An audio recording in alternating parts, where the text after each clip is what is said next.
All right, what's going on, y'all? Time to get the day started here. Got about almost a market open here, and we are dead flat. I'm talking like dead flat. So more of the same from yesterday so far. I do expect this to continue today. However, I think the range is going to shift a little bit. That's why I removed the strength from what we had yesterday, because I don't anticipate those necessarily holding today, at least as accurately as yesterday. So welcome. I've got the YouTube up and rolling here. There are the charts there. So opening looks like just here at S1. We've got S2 a little bit lower here. Red candle on Amazon. Apple's kind of rounded over here, and we've had a very choppy pre-market session. However, we did take out yesterday's lows, or yesterday's pre-market lows, all the way down to 410, and then once again, European bounce saving the market. So this is a couple of nights in a row now that their European market has opened and then saved the price action. So keep an eye on that as we go forward here. Obviously, we have got a very tumultuous end of the week starting tomorrow and Friday. Today's kind of like the last calm before the storm before we start hitting that. So welcome. If you are new to YouTube or hanging out with us, let's see if we can make a couple of trades here. 41.27 here on ES. And I'm just kind of forming the dynamic levels here, looking at the option chain, see what we could play. Looking at August 24th contracts, and I'm going to be going down to 41.20s, 41.35s. We are similarly priced to yesterday. I cannot say that word when I've had like 5 cups of ice. It's very similarly priced from yesterday in terms of premiums. So, yeah, things are still kind of pretty much a repeat as yesterday. Google's green, Tesla's green, Apple's green. Most of my watch list is, YouTube's on there. Most of the watch list is pretty much red with a little bit of green and hanging out. So, yeah, the video is public today, so you need me to post a link? Okay, one sec. I usually only post it when we are unlisted, though, because y'all can't find it when it's listed. But here is the public link. There you go. And I'll post that in the market analysis chat. All right, so what was I saying? All right, so Google's green, Tesla's green, Apple's a little red, but still pretty much back to where they were for pre-market open, and Amazon's green here. Most of my watch list is red and green at the moment, kind of a mixed bag. What are the bonds doing? Bonds have sold off down to 111.54. Took out yesterday's lows as the bonds continuing to drop. The yields are up again, 3.09 for the 10-year. 2 years are up to 3.35 as it starts to really track up to our 52-week highs, up another 1.5% today. So the yields are still going crazy. Move index is still heading upwards to 133.84. And still, yeah. And we are right now just bouncing off kind of this little lower chop range of 41.27.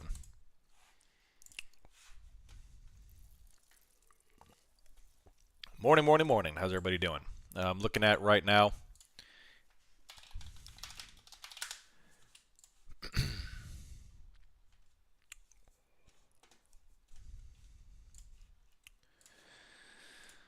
A little bit of red candle forming here on some sell action. Economic calendar. Let's take a look at today. Clear.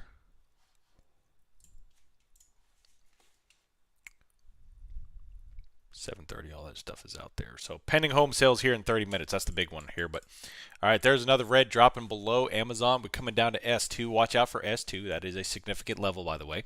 And look, we've already taken out S1. Yesterday, that was a very crucial level. We were bouncing off of it all day, and already, bam, we wiped it. So that's why I removed that significant level, and that has to do with supply and demand. If you're wondering why I removed those significant indicators after yesterday, and if you noticed after yesterday it respected so well, the reason why I removed it today, because we already took out yesterday's lows right here, is because of basic supply and demand. You know, we've wiped that demand out because that level can't hold that accurately throughout the entire day. So what am I going to do? I'm removing that demand because I know that's going to be wiped out. And already the first 2 candles of the day, we had took that level out. So a little bottom wick here, 41.26.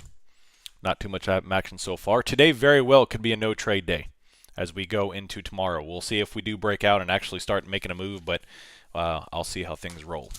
I don't want to force anything after yesterday's nonsense. We had some 2 great trades in the morning, and then the last half of the day was awful. Was awful.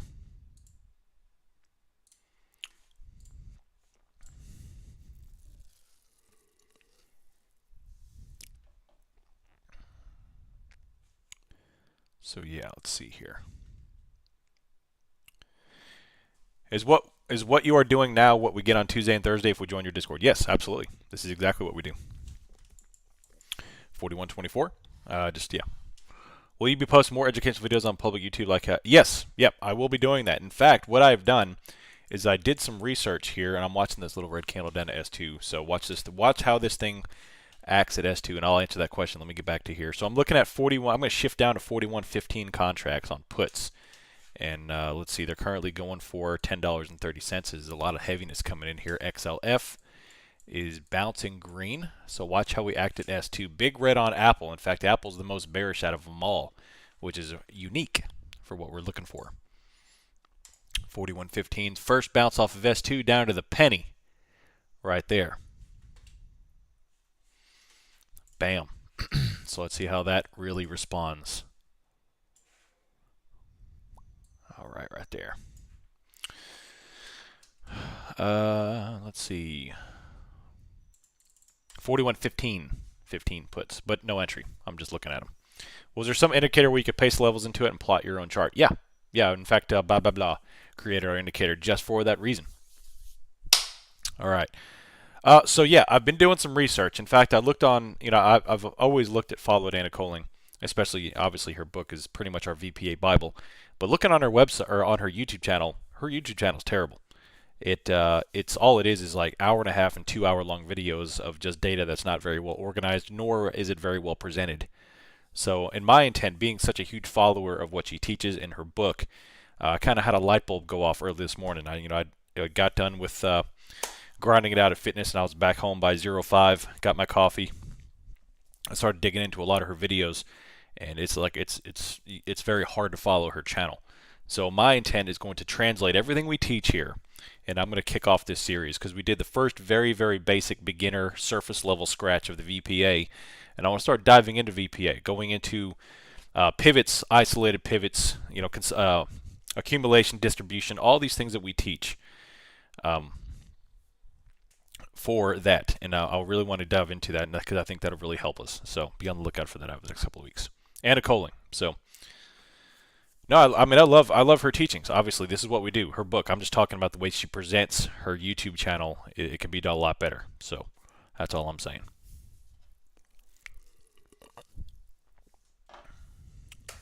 All right, so we bounced off S2 down to the penny. Down to the penny. Yeah, for sure. It'll be short.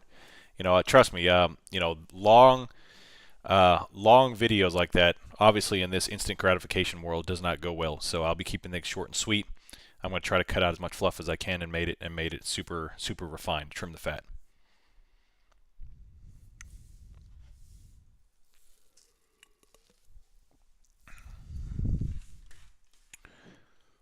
Oh, thanks, Kapil. Appreciate that.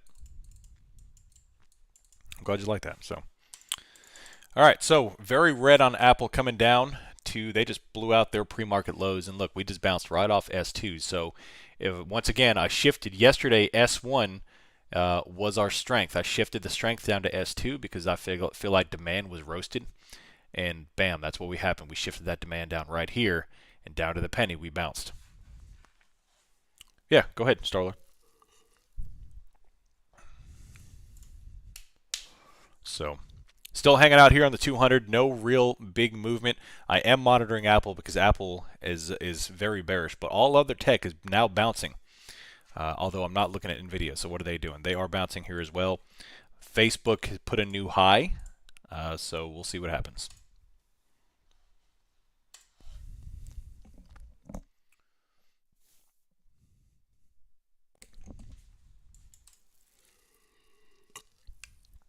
And I think precisely one of the reasons why I make better YouTube videos is because I'm not a very smart person. I write things down in crayon. I keep things very, very simple, very, very how I understand them. Write them in crayon, and that's the best way to understand stuff. I don't like overcomplicating things. So, All right, 41.28, 41.27, hanging out right here.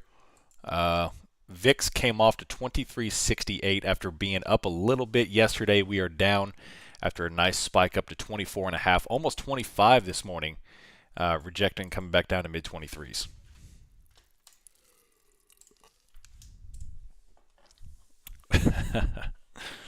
Love y'all too. I posted up a write-up about the volume profile on YouTube. I'm on Twitter this morning, just because I want to make sure that I'm really pounding the table on being very careful, because traders don't get blown up on trends. They get blown up on chop.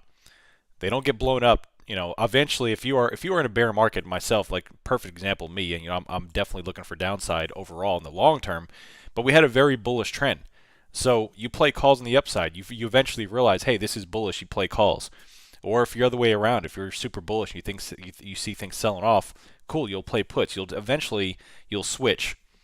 But people get chopped up. People get blown up in the consolidation. Every single time we make the move from bullish and that little 7 to 10 transition day back down, people get destroyed. And then the other way around. If we're sell off greatly and we have that consolidation, people get blown up there too. So I really want to pound the table on days like this, on afternoons like yesterday.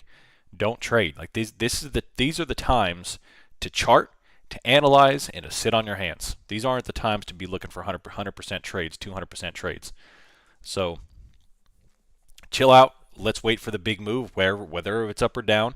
I still think we're going down after this move, but either way, this is the point we want to look at. You draw a line in the sand and you say, until we break that level, up or down, I am going to trade small and quick, take profits quick. I'm not expecting 100% wins. And I'm going to trade small and quick.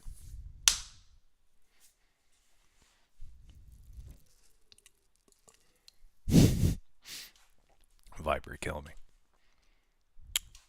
So last night was a very good night.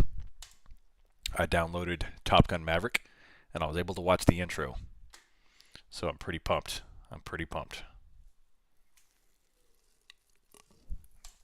In my home theater system, I can't wait. I cranked that thing up as loud as it can go. Wife came upstairs. She's like, "What are you doing?" It's like, da na na na na na na. It's crazy. It's like right at bedtime too. The kids are like, "Dad, you're waking us up." I was like, "Go back to sleep." So, all right, no movement here. We're dead flat. Right bounce off of S1 or S2. Let's take a look at Bookmap. What we got here. I finally, after reinstalling and reopening and closing for about 3 weeks straight, I finally got my stops and loss sub indicator to show up, which is stops and iceberg down here at the bottom. So we'll be incorporating more of this as well, in addition to the stops and icebergs here, the on indicator. So 4087 was put on yesterday. It's still there. Not 4087, 4080. This was put on yesterday morning. It's still there. In fact, it's almost doubled in size. So keep an eye on 4080, especially if we break below S2 today. We've got 4165 to the north. What do we have? That ladder way up yonder, no longer there, gone. So there was a big old ladder on Monday, right here between 4245 and 4265. It has now been removed. And we're just hanging out right now, dead flat action. Hey, did y'all see that video of... Did y'all see that video of the Chinese investors dumping crypto?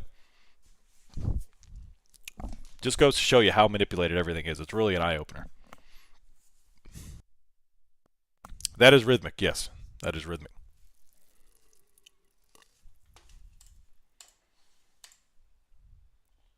Hello? Got me? Zoom. I'll have to find the video. Yep. Someone sent me it was a link to a TikTok video someone sent me, and it was a video of I guess a large Chinese fund, and they were dumping crypto.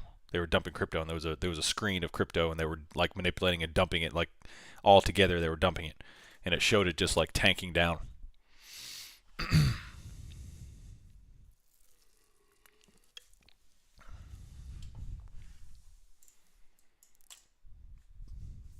Oh, there you go. There you go. Yeah, someone just posted it in the room. Jungle Dude just posted it in the trading floor room. So, all right. So 41.33 bouncing off S2, coming right back up to the open. We are dead flat. Dead flat.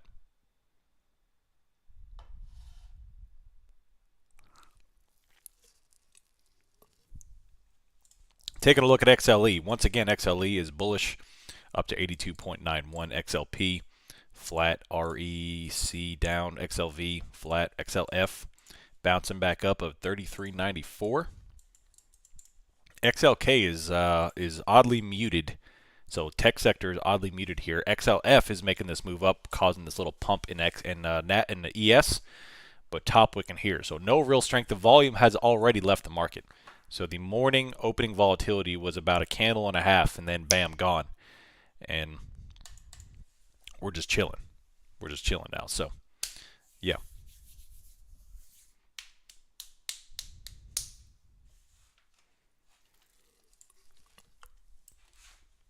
Bounce of S2 down to the penny here, hanging out right here at the pretty much the middle of this chop we've been having ever since yesterday at 10 o'clock or 11 o'clock Eastern. These are obviously central times, but I mean, we've been right here, right here.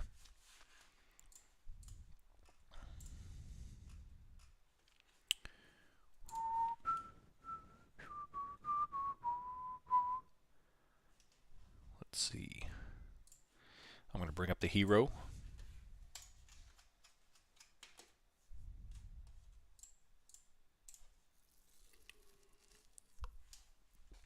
Apple's getting smoked. It's still down and staying down. Amazon is flat. Watch out for a move in Amazon. SPY. Let's see what we got going on here. Again, tomorrow kicks off Jackson Hole. Plus we have PCE. Plus we have GDP all coming at us at once. So I believe they do happen pre-market. So be on the lookout for that. Very, very little options chain activity right now, with the deltas almost absolutely flat. So not too much participation in the market because everyone's probably waiting for all the data coming on here in about 24 hours.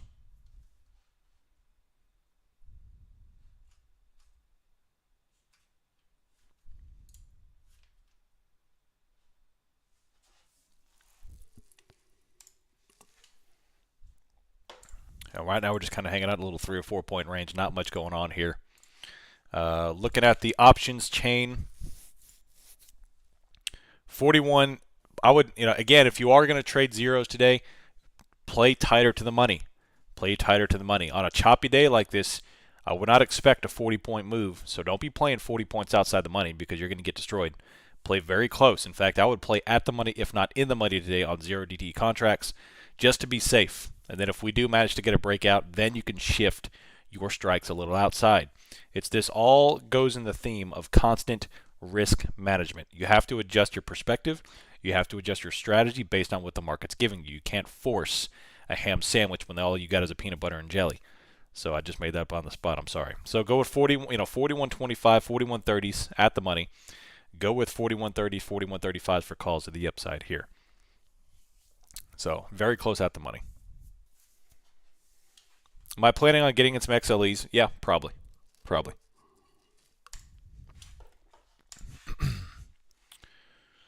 What's the broker you suggest for options trading? For noobs, I would probably say E-Trade's a great one to start out with. It's very simple.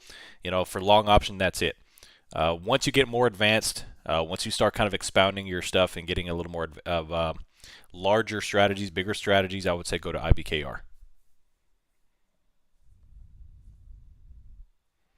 Are you going to stream tomorrow on YouTube?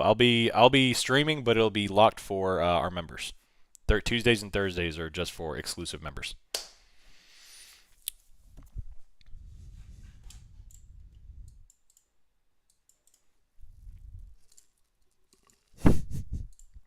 Nice, Highlander. Love it. Very welcome. I don't not like Thinkorswim. I've just never used it, so I can't recommend something I've never used. But a lot of people say they like it, so whatever.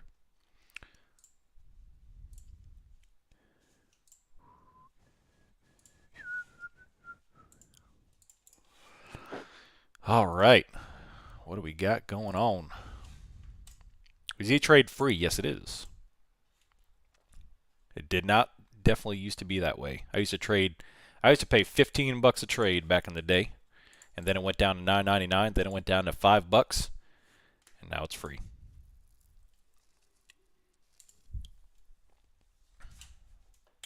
There are more costs associated with IBKR because you have to pay for data packages, but what would you get what you pay for, and when you pay a little bit more for IBKR, there is a fantastic pro to it.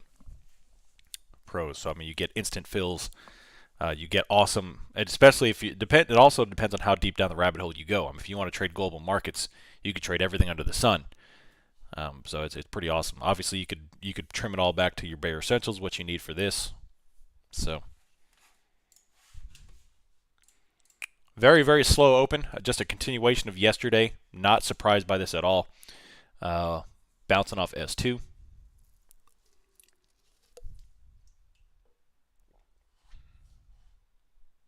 Yep, tomorrow and Friday will be the real deal.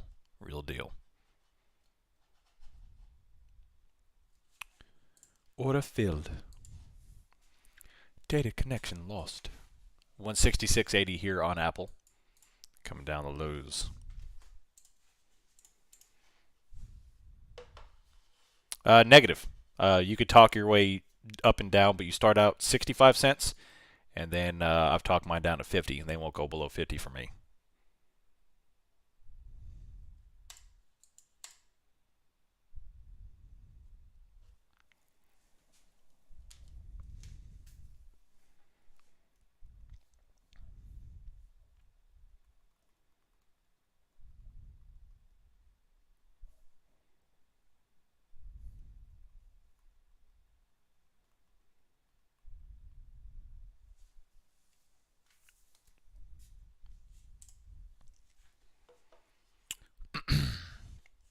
Let's see.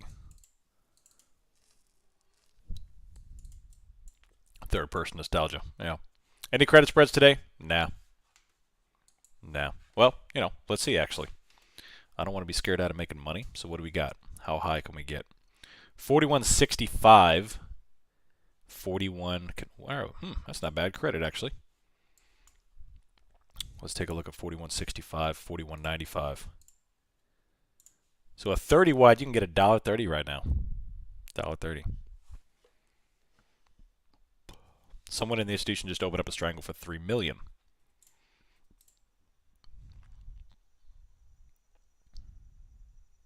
So they bought a long Strangle 40, 50, 4200.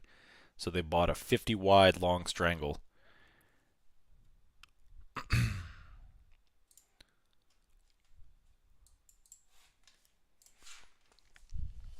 Quest Trade sounds like a video game.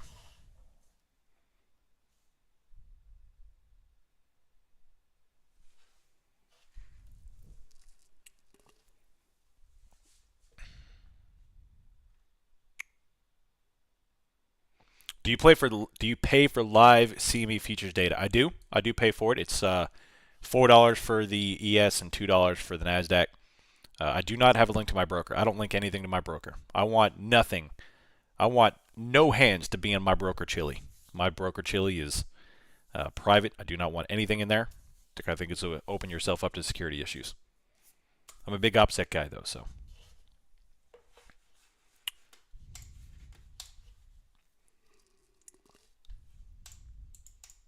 Yep, we do have data coming out in 7 minutes, so be aware of that.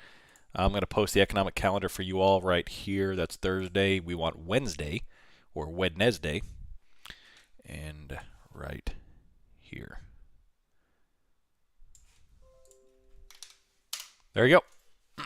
Yeah, I'll probably be open up a Strangle tonight, right before the bell. Depending on what we move today, I'll be making a move.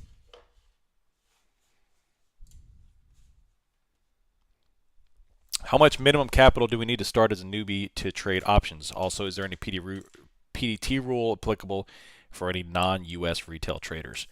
I'm not entirely sure. I do think there's no PDT for some international trade. I'm not entirely sure, so don't quote me on that. However, minimum capital to start trading. I mean, I've helped traders with $200. It all depends. There is a certain point where you just don't have enough money to make a move. Yeah, but um, you could trade with a lot. You could trade with very little. You know, it all depends. It all depends. I mean, you could trade with $200. You could trade with 1,000. You could trade with 5,000. So yeah. Okay, there you go. Am I staying away from puts for now? Right now, I'm staying away for everything. I'm not trading anything at the moment. I'm just watching. This is pretty choppy action. This is one of those days where, in order to be profitable, you have to be very, very precise. You have to catch the very tip of the move. Otherwise, you're going to get chopped up. Theta's going to whop you. You're not going to make a lot. So I posted it in the trading floor. The trading floor.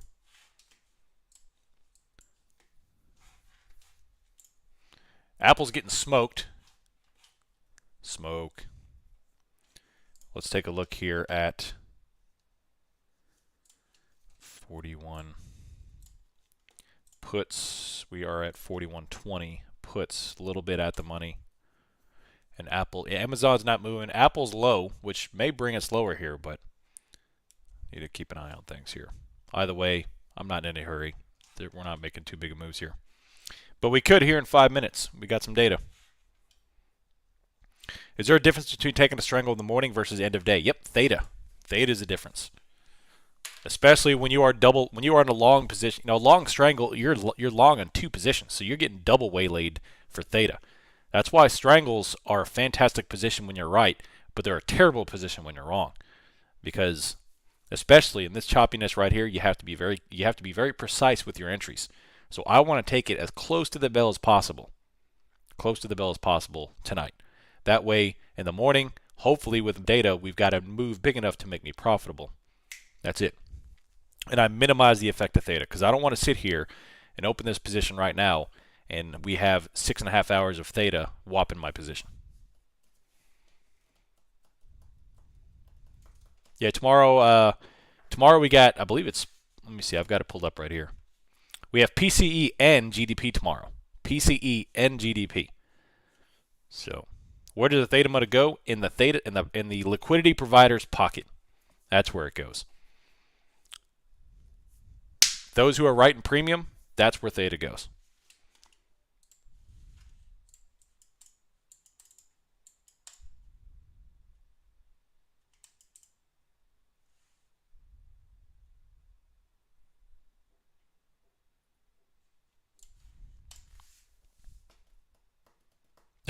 Yeah, the Illuminati.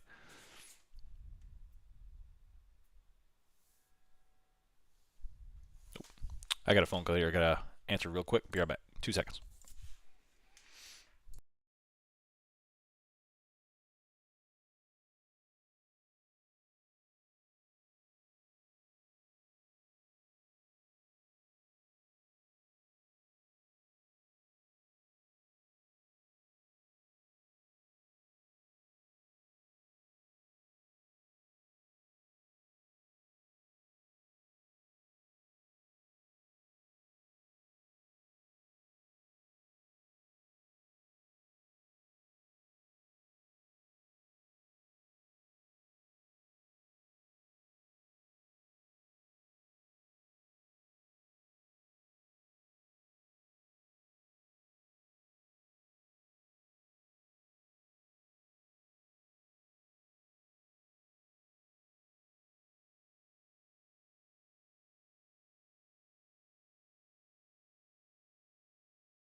All right, I'm back. So, we've got liquidity up here at 41.40. They just put that on. We've got data here in 2 minutes. Still no movement. They've wiped a lot of that interior liquidity. They still have the outliers, but they've wiped the inside stuff.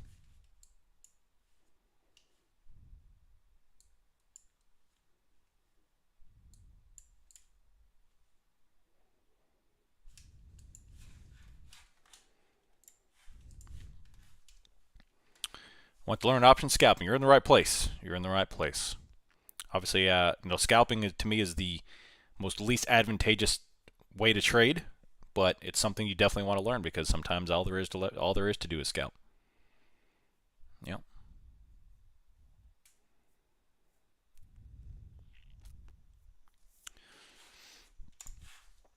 What data is coming? We have pending home sales coming out, and then in 30 minutes from now, we've got some crude oil stuff which will move. It'll move CL, but it shouldn't move the markets too much unless there's something in there that is surprising, but that shouldn't do really much. But yeah, pending home sales here in a minute.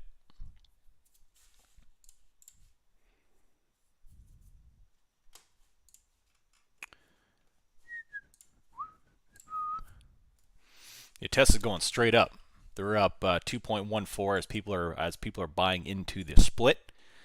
So catalyst-driven event. Amazon is back up to pre-market highs. Apple's down.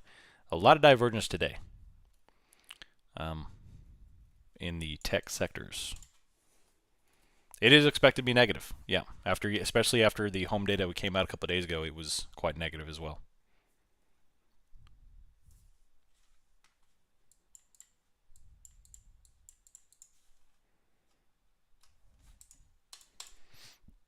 All right, there is the 10 o'clock bell. Large green coming up through S1. We put on liquidity at 41.32. We still have the 40, and they are shifting a little liquidity up north of 41.45. Down 20%. So U.S. pending home sales down 20%. So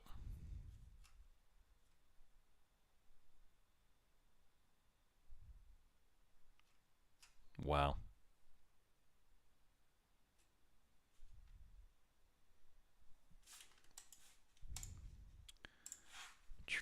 Man, look at that. What's the XLRE kind of up there, although that's a very low liquidity item. XLE pumped. Tesla's still going nuts here. XLY is up to 164. This is one of those unique times that XLY and XLK are decoupled. Because if you see here, Tesla's way up, Apple's way down, Microsoft is flat, Amazon is pretty much break even, and Google's back up to highs. So it's going to cause a little bit of difference between XLY and XLK. So I want to pay a little more attention to these two nowadays that they are decoupled. XLV is flat, XLF pretty much flat, a little bit down, but flat over on price action. And of course XLE is flagging after a large move upward. 30 minutes, crude oil comes out in 30 minutes. Overall, not really much there on that move, not much movement on that data release. They took a little bit of liquidity off on Bookmap. They added it back on. In fact, they just wiped out 41.31. Top wick there, and still no movement. Nope, there's still that. Yeah, they took off that ladder before the market opened on Tuesday. They removed 40.80. Let's see if that does come back on, because that was a very, very large level. Very, very large level. And they just wicked and reversed that candle, Missy Elliott style.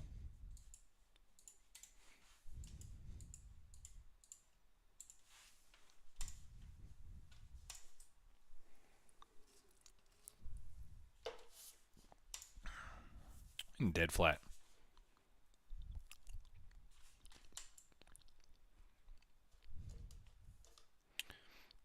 Hope you close that, Scrub Lord. We are flat.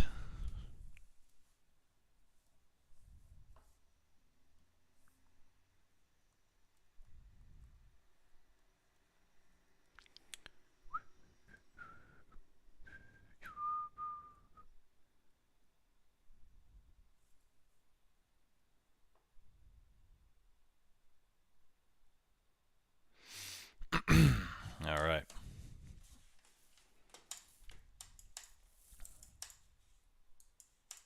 Heck yeah. Nice, nice.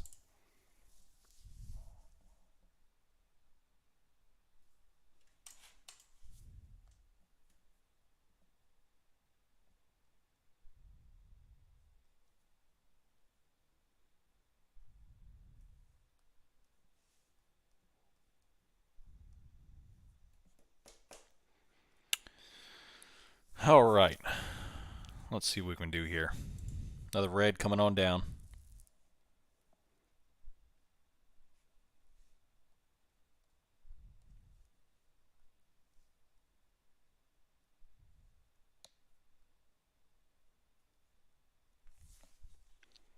No movement. Because of the small moves when scalping at the money or $1. What do you mean? Oh, hey, got some red. Watch this level. So I've got the pre-market, not pre-market, I'm looking at the swing low here at 41.2650, which I'm looking to see if we could take that out. If we take that out, next target would be S2. Because of the small moves and scalping at, yeah, so I would do whatever's at least at the money, if not in the money. That's what I would do. So, Apple's still falling, Tesla's running over, Amazon's kind of dropping. I'm currently looking at 41.25 puts, and they are trading for $10.50 at the moment. They're at the money 0 DTE positions. That'll keep you a little safer. Keep you a little safer.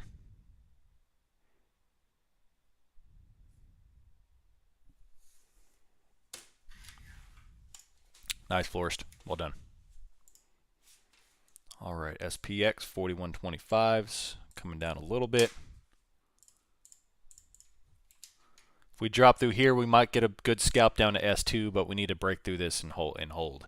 Apple's coming on down a little more aggressively. I'm looking at 41.25 puts, but we got to make a move.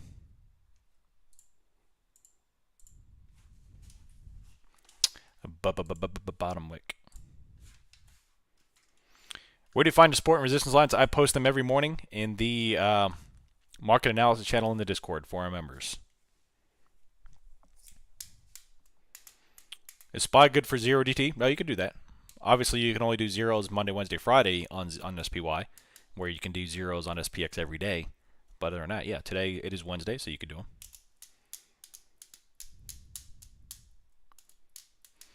them. So, what am I looking for with adding and removing liquidity? Right here. So when I'm on Bookmap, which by the way, this is Bookmap. This is a standalone software that's independent of Tradingview. And I am monitoring the liquidity in the markets. I am monitoring them putting on liquidity and removing. Now, who are they or who is them? They are they. You know, it's simple as that. You know, it's clear as mud, right? It's the dudes that have 9 zeros in their account who control the markets, or 10 zeros, or whatever. They're the ones controlling the markets, and we want to follow the big dogs. We want to follow the whales, and that is what this allows us to do. It allowed us to do a visual representation of the data flow in the order flow on a chart, so we can view it in real time at a quick glance. And that's what this does. It translates everything into a nice little visual representation where we can say, all right, jabronis are putting on this thing at 41.2750. They have liquidity lower, so there's an appetite right now to bring this thing lower, because we've got 41.27, they're adding 41.20, and so forth. They're adding 15, they're adding 41.05, 40.95, and so forth. So that's what we're looking for. And they took off this level here at 40.80, but they still have 40.95. Now, to the north, what are they doing? They're not really doing much north. There's not really much being added. We have 41.33 just kind of put on a little bit, but I don't see really much else being added to the north. It's all south. So that's the way I'm using liquidity trackers here, is how are they going to maneuver the liquidity around.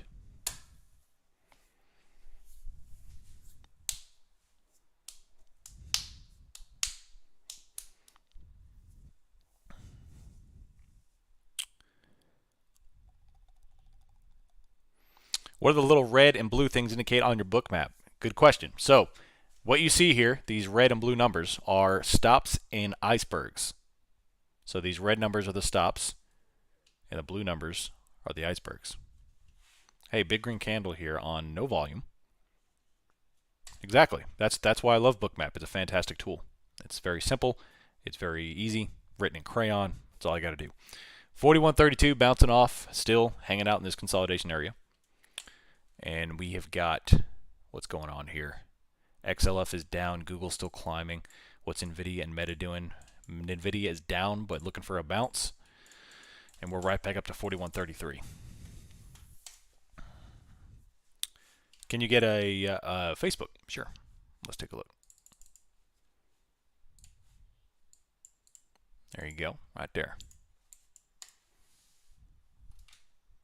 I'm in no hurry to trade this stuff. Like, I'm not sitting here FOMOing. I'm just, you know, I'm in no hurry to trade this. If something presents itself, we'll jump in. But hey, again, tomorrow and Friday will be the moves. Today is just setting it up. We're teeing it up to bring the big dog out and smash it down the fairway.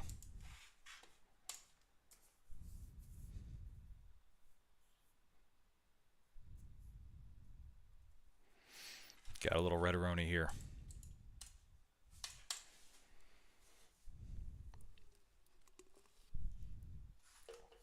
Nice, nice.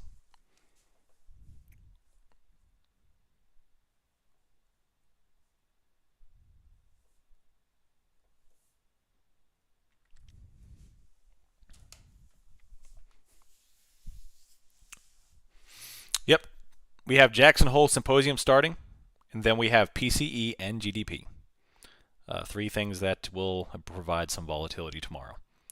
Now, granted, the GDP is just it's just a adjustment. It's just an adjustment data, because you do the monthly adjustments to the quarters, and they do those two adjustments, and then you do the final posting on to close the quarter out. So these are the Q2 adjustments to the GDP. So unless it's hugely different from what we initially posted, it won't provide too much craziness, but still some volatility. And then, of course, we have PCE, which will, and then Jackson Hole. I will. Yeah, I'm going to put on an overnight strangle. I think we'll have a big enough move to be profitable.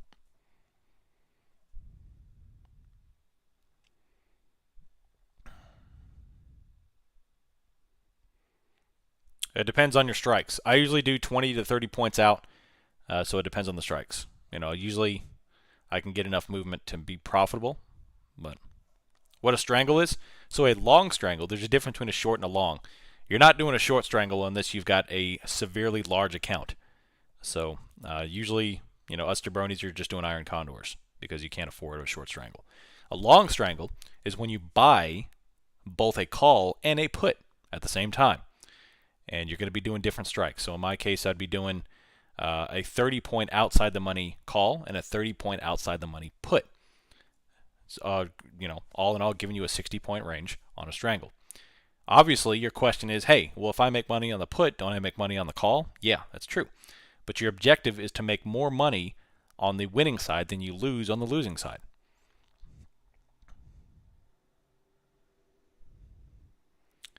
The worst thing that can happen to you with a long strangle is for the position to be flat, the price action to be dead flat.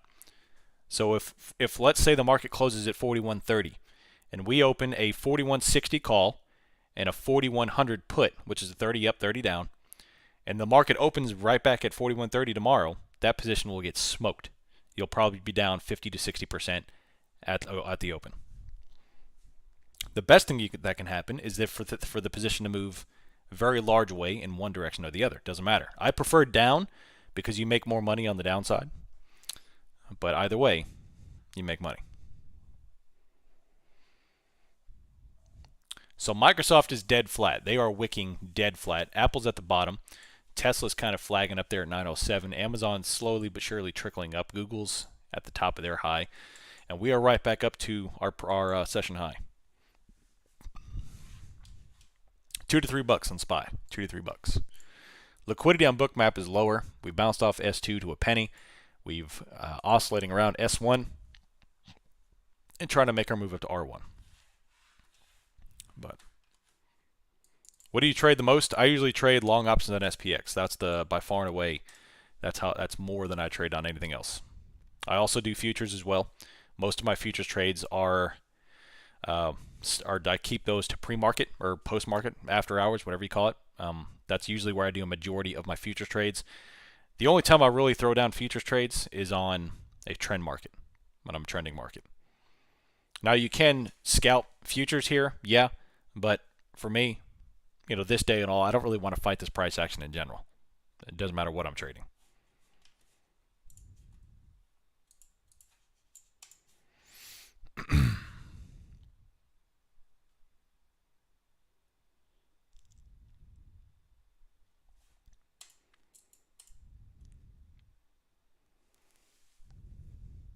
As far as hedging, I know 0 to none. Can you help with that, or is it a good way to start to practice? Yeah, hedging it's an art. It's an art form.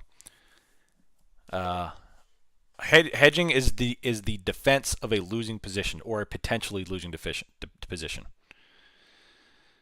So there are multiple ways to hedge depending on the position, depending on how exposed you are to the market, depending on what your potential losses are, which is a layman's definition of exposure.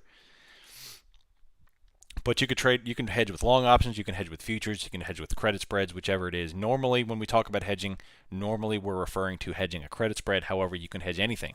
If you take a long call and you're wrong, you can hedge immediately with puts. That's something I do frequently. If I take a call and I'm wrong, I'll go ahead and throw on a put to hedge the losses, and it buys me time to figure out what I need to do. So there's a whole bunch of different reasons and applications for hedging. The problem is that people get in the circumstance where they lose more money on the hedge than they stand to make on the original position, and that is a problem. And that's usually what kind of scares people out of hedging, which then starts to become a little spiral down the drain, because you're like, oh well, I took this call credit spread, but the market's going up. But if I start longing futures, then the market could reverse and come down, and then I'll lose on the hedge. But then you don't hedge, and the market keeps going up, so you lose money on your credit spreads. But then you want to freak out and long futures to hedge, but you're still afraid it's going to reverse back down. So then they sit there and watch that position go against themselves. They don't hedge because they don't want to lose money on the hedge, and now they lose money on the original position, and it's around and around it goes. So hedging is an art. It's an art form that you have to really practice on. And all in all, what you want to look at is you want to hedge early. You want to hedge early because by the time you start thinking, holy crap, I should be hedging, it's too late. It's too late. So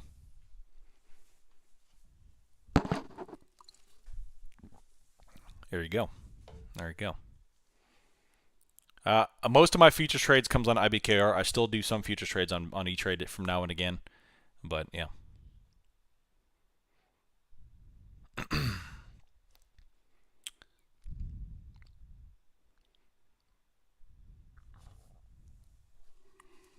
How do the big funds do hedging?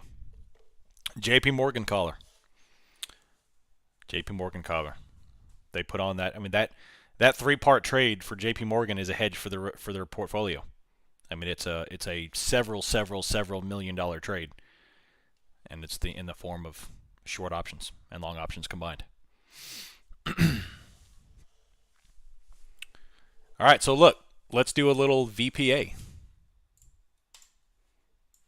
What do we see here? We see a very slow-moving, choppy upwards action with a continually dropping price action. Every time that we get this, we get this. So that tells me that this is probably going to fail back down. Unless we get an increase in buy volume that starts taking out the prior volume. So what we need to see here is participation from the buyers. We need to see them come in and be able to have a defensible position and start taking out some prior supply zones. So I'm not really concerned with the chop. I need to see how the buyers are going to react to the northern located supply. Once we start taking out supply and we could pivot through that, then we can start thinking, all right, maybe we can make a move to R2. Until then, we're just choppy.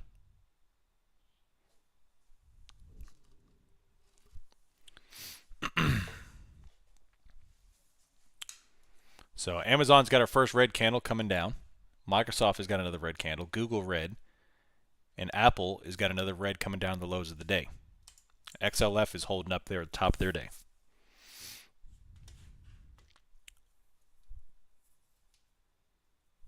You're welcome. You're welcome.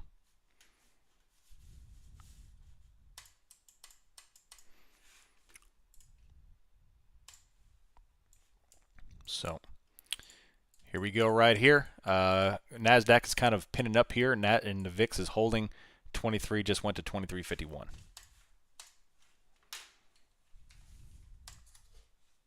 41, 37, 25.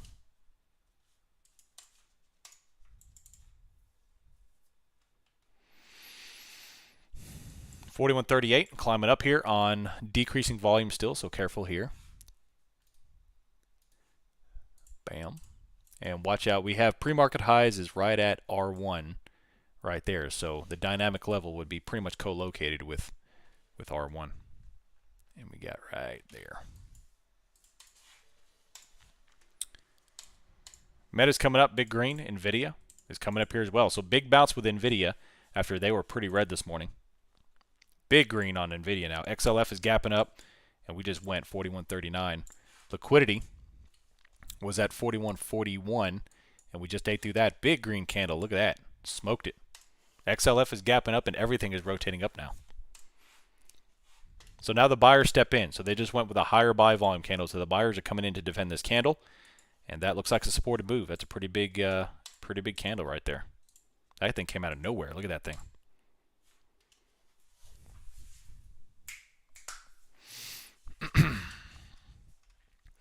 All right, so we bounced off S2, came right back up to pre-market highs, 41.39.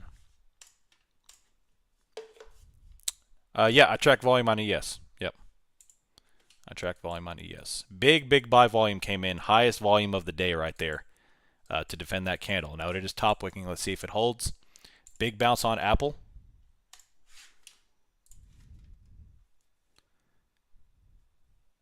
$41.40s. I'm still going to play at the monies on these things.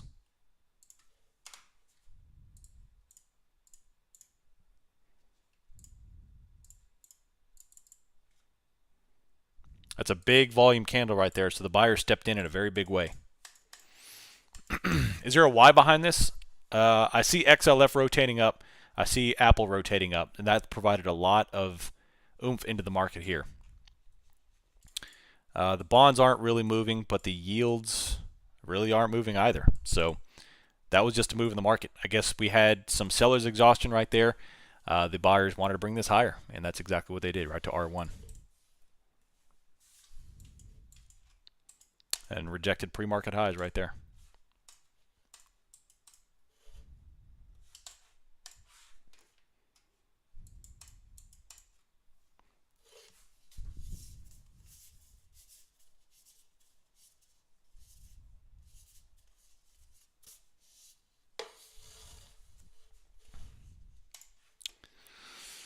$41.39.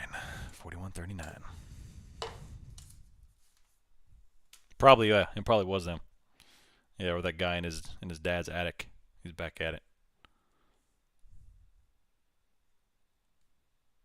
A firm. Spindrift.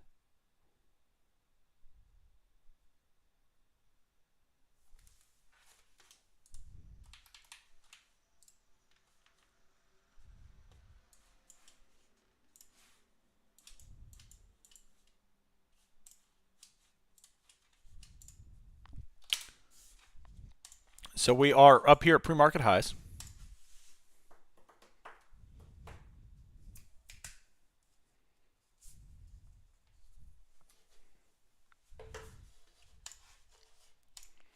Let's see here. We've got 41.40s coming back up. Man, they keep toppling. I think it's dangerous level right here. They just keep top wicking it right off pre-market highs. Right off R1. A lot of liquidity posted here at 41.40 and then 41.30 to the south. If I jump in here, I'll let y'all know, but I need to see some oomph other than that one candle. So I'm looking at the 41.40s, which are at the money positions. At the money positions. Yep, calls. If we come through here. If we go to the south, I'll be doing 41.35s, which are slightly outside. I'll to the south if we do puts. So, and then failure here. So, you know, we had very large volume. We had a very bullish candle that closed pretty neutral, and then we have a failure here. You don't want to see immediate red after a breakout. You want to see continuation, especially when we take out a level. We came through here, wiped out liquidity at 41.40, and we're right now at pre-market highs. So Dance carefully here. 133.86 on Amazon to pre-market highs. Apple tried to make a bounce, and Microsoft just ain't moving at all.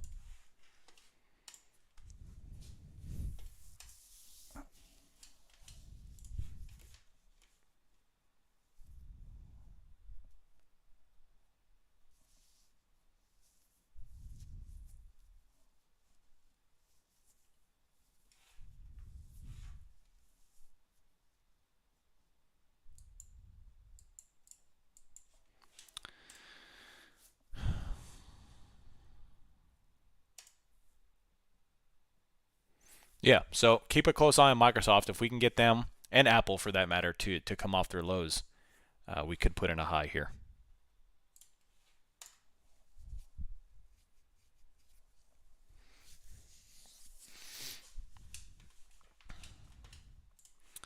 All right, I got up 41.40 calls if we break out here.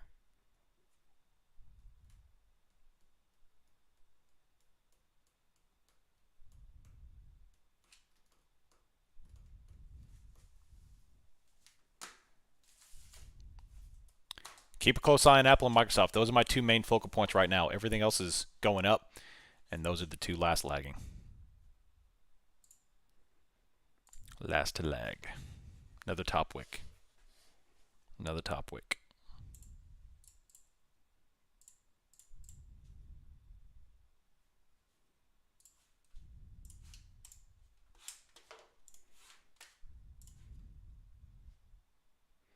Can't do it.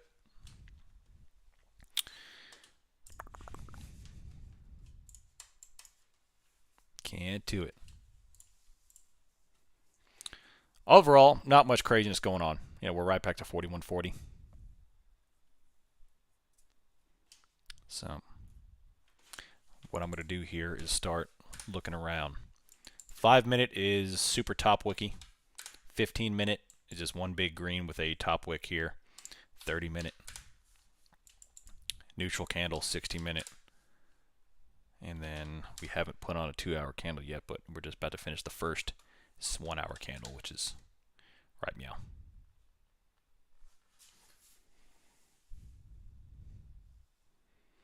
Does today count as a day, an uptrend? No. No. Just chop for now. If we come up through here, I would probably say, yeah, we'll look at trend up to maybe 41 and a 50 and a half. But right now we're just choppy. So VIX is coming back off 23.3.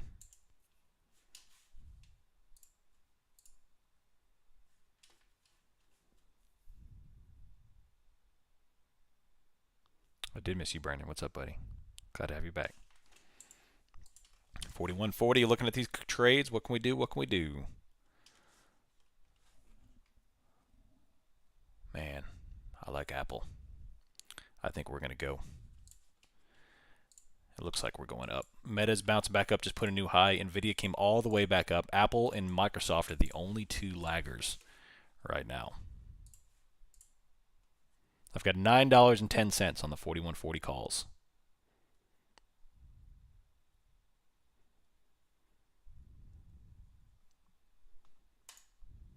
Coming back up. What can we do with this candle?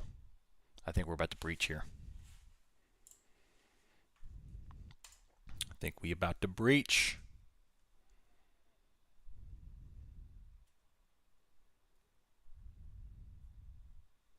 Another top wick. Are you kidding me with that?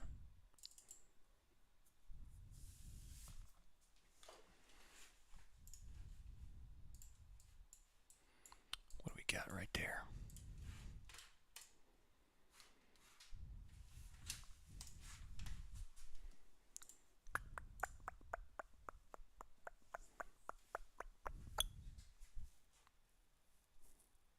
$41.42. So this is the fourth attempt. So it's now or never. Now or never.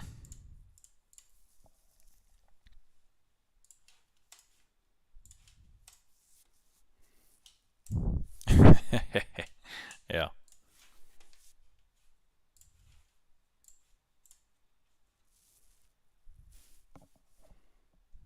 Coming up through R1 right there.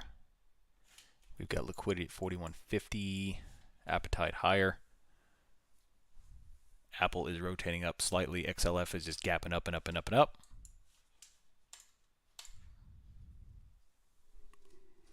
If we do manage to close this candle and go higher, R2 would be my next target. R2.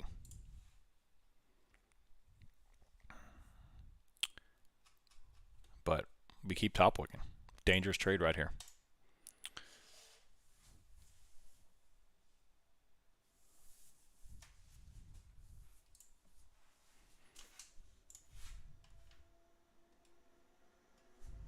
Yeah, I got him. I got the spammers out. Top wickeroni. Yeah, what's up? 546 people watching. You wouldn't mind hit that like button for me. Y'all know the drill. Big old red candle on oil. XLE is still hanging out at highs. We're hanging out 41.41.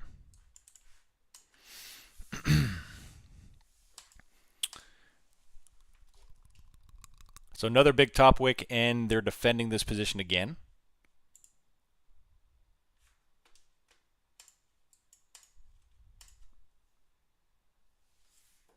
Appreciate y'all. Appreciate y'all. 4140.75. And this is where it takes so much mental force not to be upset in FOMO. There's nothing to FOMO here about. We're still in consolidation. You know, if this was a 100-point move, yeah, whatever. But this is just consolidation here. So, looking for a move. Again, you know, y'all put things into perspective. There's nothing bullish here. We're just consolidating. And right now, we're in a bullish cycle. You know, it's a bullish cycle. And then we'll see how it defends this level, or if we go higher to 41.57 or R3. A lot of top wicks here. There you go. There you go. 41.41. Amazon is about to test their session high.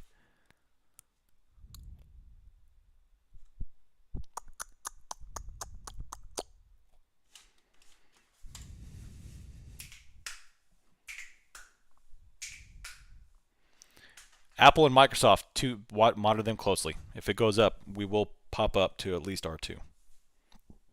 At least.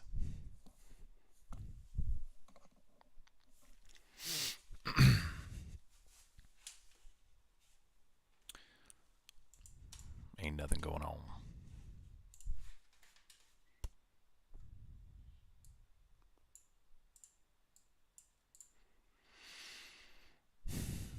How many confluence do you need to look at before having to enter a trade? It depends, you know. It depends. Right now, this is a risky trade at the moment. I'm looking to see just the warm and fuzzies. You know, it's one of those things I'll know it when I see it. At the moment, I'm focusing on Apple and Microsoft. If I could see them rotate up, then I'll be looking for a continuation up to R2 and R3. But right now, we've had 5 top wicks in a row, which is not bullish activity. You know, we had a 4 or 5 candle bullish run, and now we're just top wicking. So, careful. That's all I'm saying. I just tread lightly here. I know everyone's looking for a trend up here, but we're so far, until otherwise stated, we are in a consolidation day.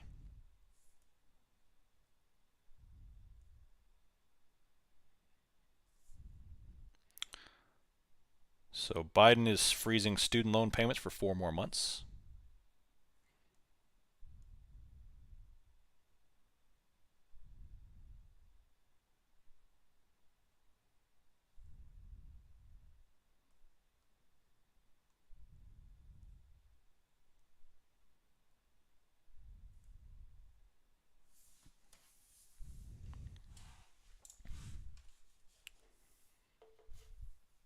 Want to take calls, but these wicks are sketching me out, and rightfully so. You know, you don't want to take calls in a top wick environment.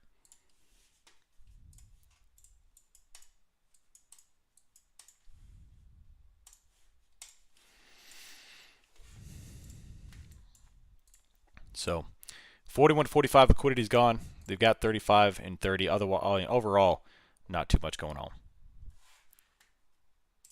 Did you ever have a trading buddy when you first started and still trading with you to this day? I do have a group chat that a couple of dudes that we talk about trading with.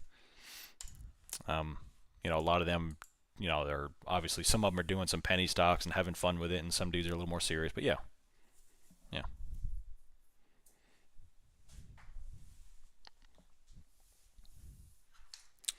So nice little red candle, bottom wicked right back to the session. So bulls are still defending off of the LRS and going back up. 41.38, 41.39. You know, that's what I want y'all to do too. You know, especially as y'all get to know each other more. Form groups and hold yourselves accountable too. You know, because you need an accountability buddy, so you can hold, you know, so you can hold people accountability buddyable. Yeah, don't say that out loud. 41.40, right back up to 41.36. Green candles. Now that is a defense right there, so be on the lookout. Increased buy volume, defending bottom wick. That might be a stop loss reversal.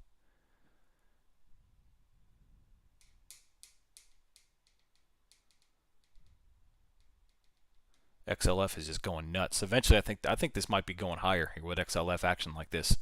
Big response by financials. The only thing holding this back is tech. I've got the 41.40s. I may jump in a call here. Meta still going? God, look at Meta. Going nuts. Going nuts.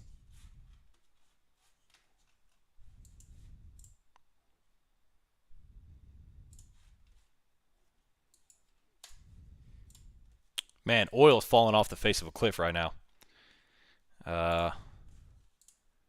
What are the yields doing here? Yields are still going higher. Yields are still going up. We cannot break through 41.40.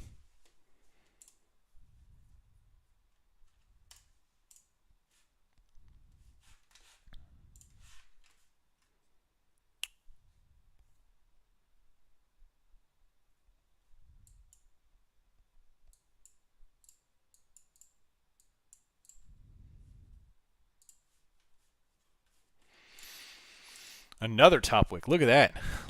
Look at those top wicks.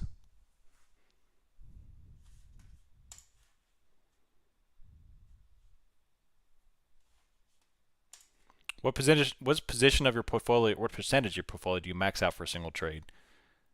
Most of the time, it's in the ballpark of 8 to 10% per trade.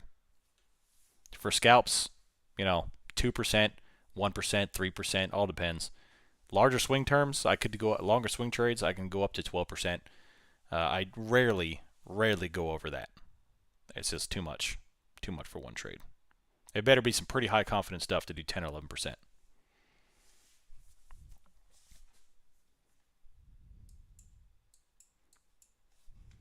Another top wick to red.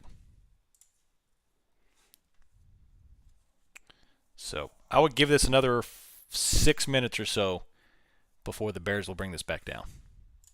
Maybe just a little bit, but still.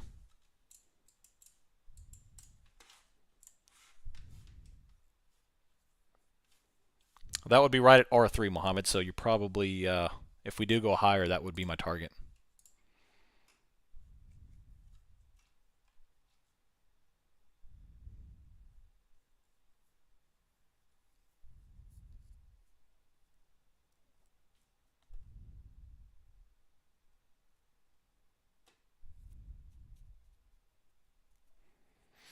So, I mean, right now, potentially, but let's see how. Well, that's a big old red candle right there. Look at that. Volume is still pretty low, but we are wiping out that prior swing low bottom wick, and it may come a little earlier than I thought. I was looking at 6 to 7 minutes there, but it looks like they're making the move now.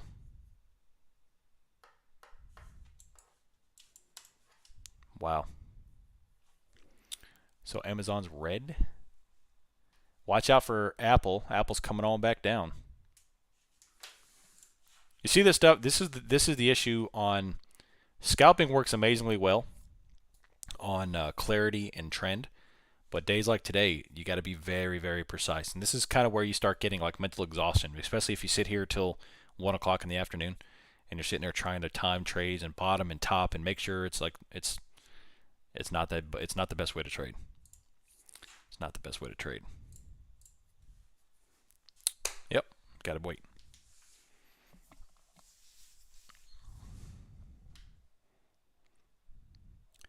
Siri, set a timer for 6 minutes. Yeah, or I should say the Google. I haven't turned on your Google Homes in a while. Yep, a lot of front running, which is what gets you in trouble. Front running pays the most, but front running gets you in trouble. So, I don't like it.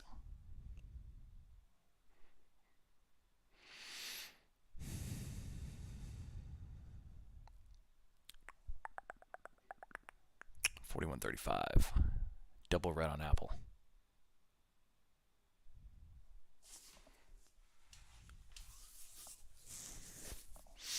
So rejecting R1 beautifully. And we've got S2. We've already bounced off almost to the penny. I think it actually was to the penny. And a guy's dog just pooped in my front yard. You better pick that up.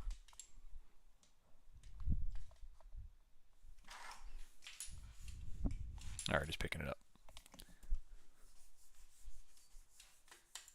41.33 red.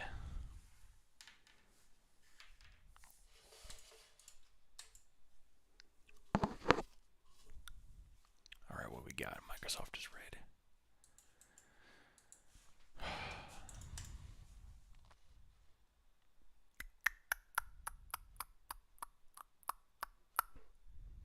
Slow movement. Slow movement. How do you deal with getting in a trade without feel like it's chasing? I know it's confirmation, but sometimes it feels like chasing. Is it just experience? I mean, experience is always part of it. It's always part of it. But the other half is, learning the VPA system or whatever system you choose to follow. In our case, VPA. Learning price action, which I think every trader, no matter what you trade, I think you need to learn price action. I mean, why else trade? But yeah, for me there, a bunch of top wicks, lighter volume. VPA analysis right here, and I'll highlight this and show this to y'all. We had a massive green buy volume with a healthy green candle that got top wick, which is no longer healthy, followed by immediate red, which is not a good sign for a follow through. I don't want to see that. When we have a breakout candle under substantial volume, I don't want to see it hit a lead wall and we stop. I want to see it follow through. And look what happened. We had a big buy volume.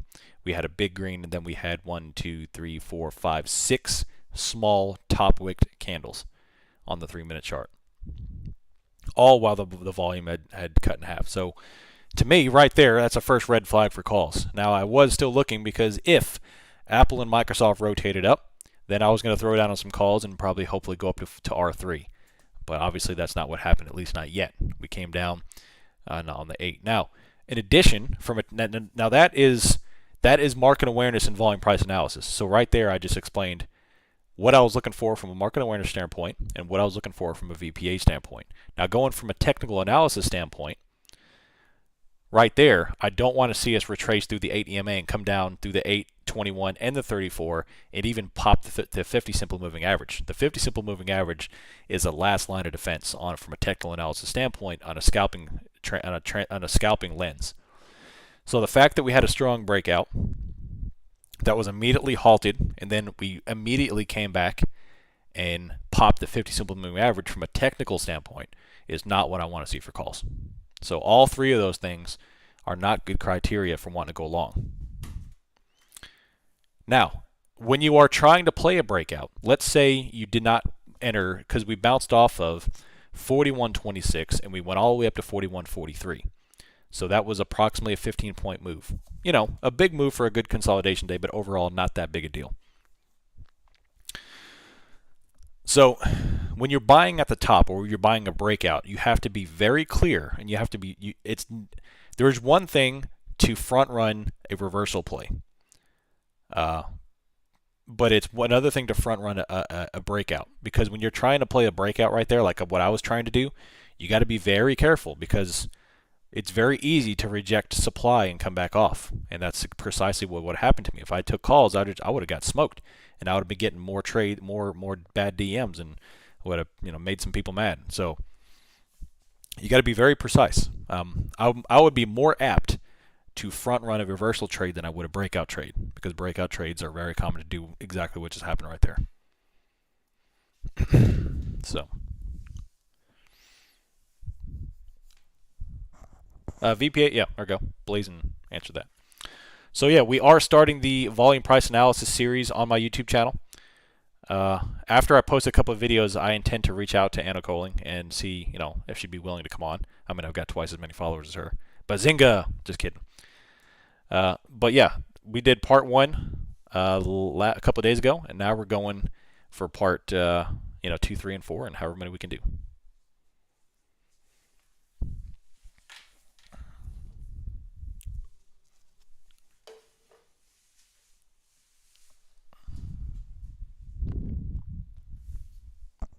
But I would love to have her here. Obviously, I'm being completely facetious there. I don't even know if I use that word right. Being comical, colorful, because I know she's far more knowledgeable about the subject than I am. So, Anna Coling. I feel like the breath is like going into the mic more today. I feel like I'm breathing a lot. I feel like Darth Vader over here. I am your fathers. I'm trying to move it down in a way so you don't hear me breathing.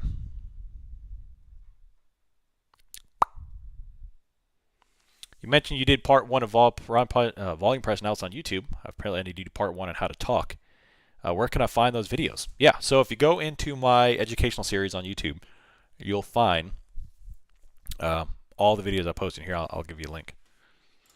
I'll give you a little linkaroni. Content videos.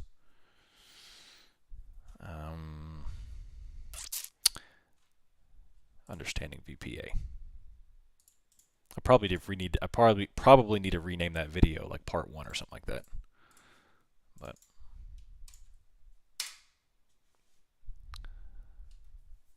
how do you spell her name? Anna Cola. Yeah, and then if you look, she actually has Anna Diet Cola. So, not y'all kidding. That's funny. No, Couling. She's actually British, I believe. European, I'll say that.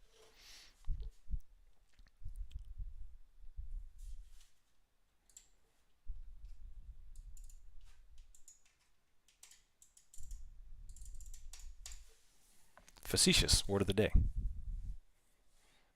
She's from England? Okay, there you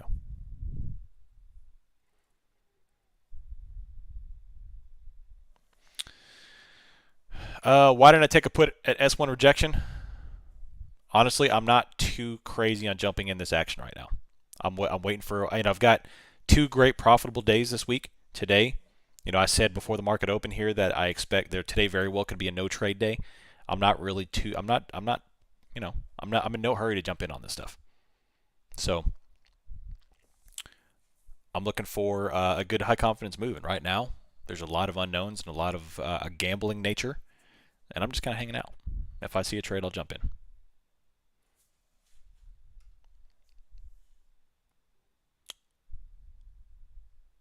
We should do a poll to see how many people actually read through the VPA book. I'd actually like to know that. In fact, I'm going to do that right now. That's a good idea. I'm curious how many.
There you go.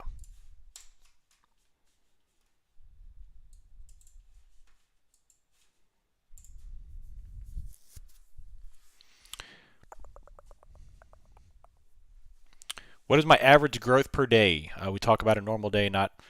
Uh, it honestly depends. I was up until June, I was absolutely killing it. I mean, it was one of the best 6 months of my career, and I was bringing in absurd profits, unsustainable profits. And then now it's a little more realistic. The past 3 to 4 weeks I've been playing pretty small. 1% account gain, 0.5%. I don't care honestly. As long as I'm green, I don't care.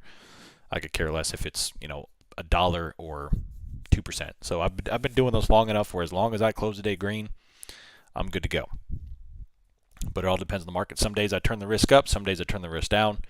When we're nearing the end of a move, which I did think we were doing the past 3-4 weeks, I start dialing it back. We were throwing down big trades going up until about 2.5-3 weeks ago, and then I started coming playing really small and playing a little more infrequently.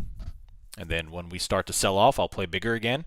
And when we start to hit where I think we'll kind of settle out and start to kind of round down, I'll start bringing it back again and tighten it back up again. Yeah, I did that last quarter. I'll do it again.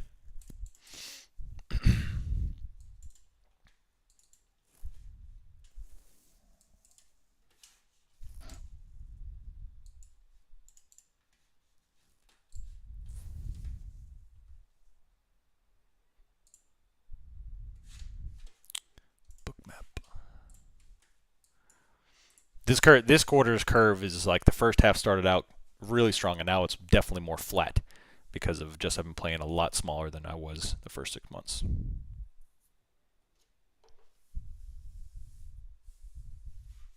Which is good. We talk about that all the time. Managing your account, or managing, I should say, managing the expectations of your account should look like not what people think. It shouldn't be exponential.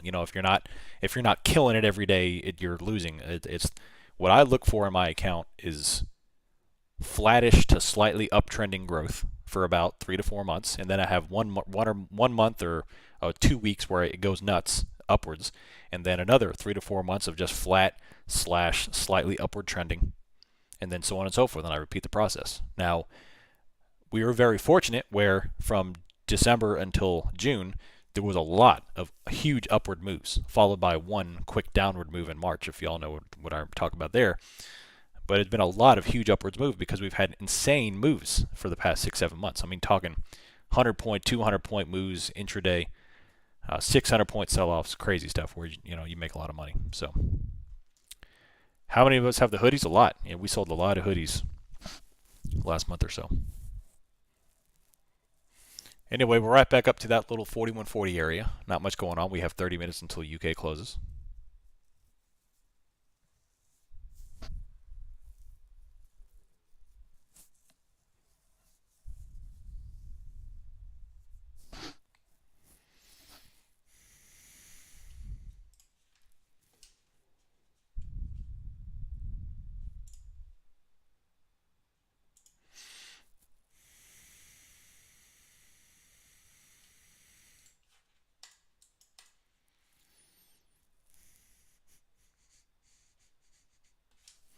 Forty-one 4138.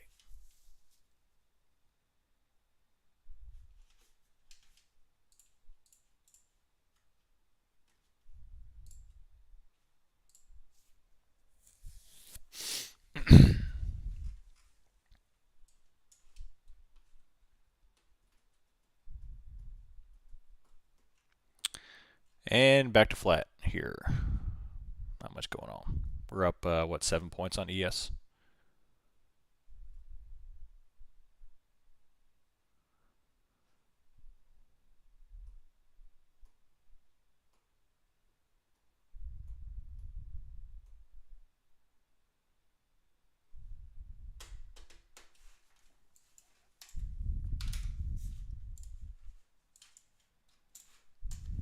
In terms of patience, I want to talk about patience with y'all because I think that is a good lesson right there on when not to take a trade. When you're about to enter a trade, or if you did take a trade and it went in your favor and you won, did you take the trade because you had an edge? Did you win because you had an edge, or did you win because you got lucky and you just happened to take a trade at the right time? And all that boils down to is the reason why you took the trade playing out, or did you were completely wrong, or you had no idea what you're doing, you just got lucky? So that's the thing. If don't take a trade unless you see an edge, unless you've got an edge, and even if you're wrong, that's fine. But you need to have an edge onto why your system is repeatable. It's consistent and repeatable, because if you want to do this long term and you want to continue to make money, you need to have an edge. You need to develop an edge that's repeatable and consistent. Otherwise, you're just throwing darts. You're taking shots in the dark.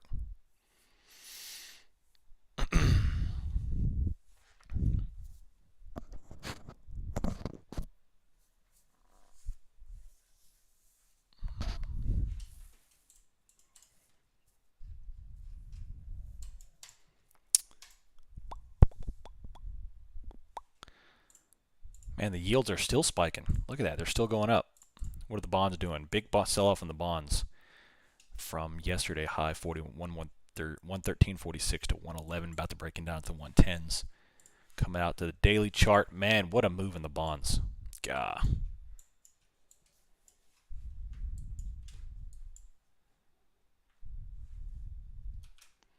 So look at the wedge I was tracking on the bonds. Look at that.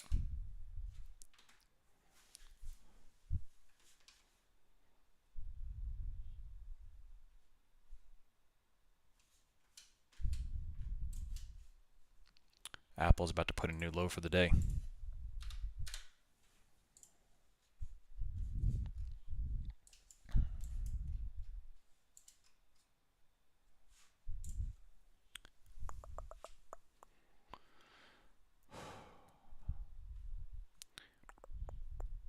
Is there a solid differentiation between VPA, between seller exhaustion and buying demand, or can they look the same? They're pretty much one and the same. And what I'm looking for is the transition. Is a transition, because you have the transition between sellers coming into the play and dropping the price action, and then them exhausting and buyers start to come in and defend positions. And that happens as you enter demand zones, where all that is just a large pool of buy orders, where buyers are willing to pay that price to buy the price action. And then what creates the bounce is all those orders trying to get filled, bidding the market up, and people want to get in. So they bid it up, they bid it up, they bid it up to get in. It moves the market up. The frenzy of buyers comes in, and the price goes up because the demand goes up, the price goes up, and it goes higher. And then you have the buyer. It's all that transition. But what you're asked there is the seller's exhaustion that goes into demand transition. There's that transition period when that's called consolidation or accumulation or distribution, and that's what we're looking for. Is the transition between exhaustion into demand.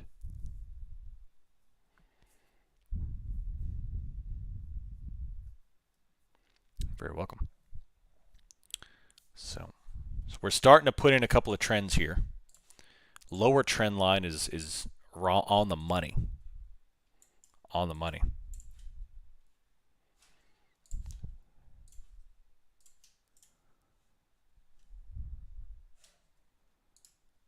I need to mute that. There we go.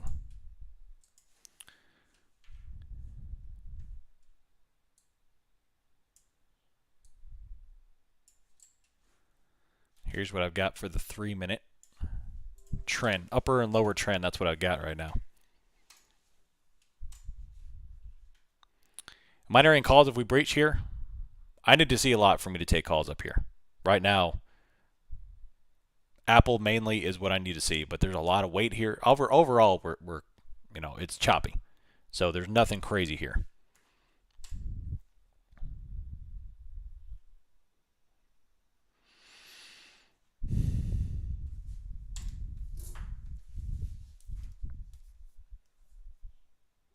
But yeah, that would have been a great playoff trend, sure.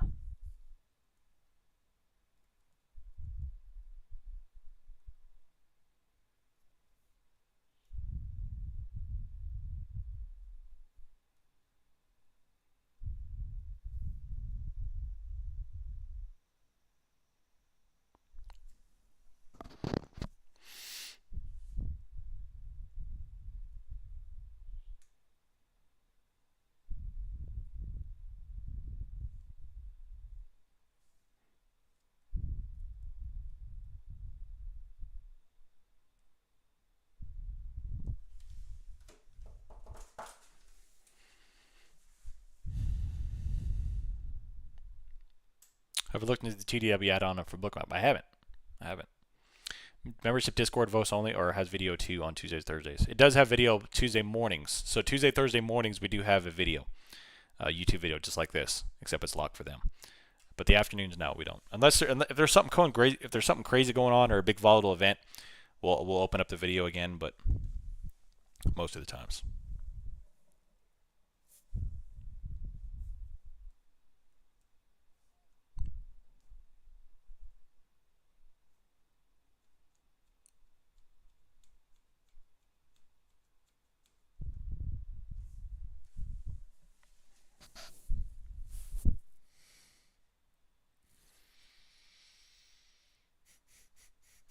For right now, ain't much going on. We got 30 minutes until UK closes.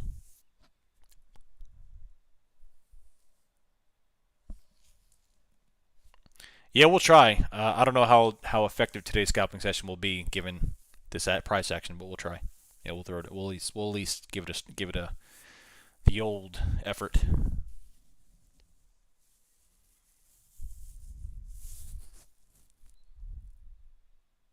Yeah, so this afternoon is every Wednesday afternoon we do a tier 2 scalping call where we kind of focus on very quick, small movements. But today's not looking all that great for price action, but we'll try it. We'll try it.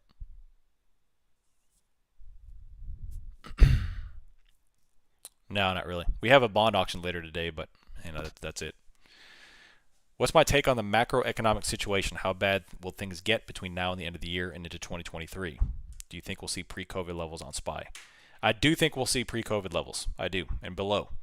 I just don't know when that will be. I don't know if it's going to be this year or 2023. I think the macroeconomic condition is bad and continues to deteriorate, especially the global economic condition.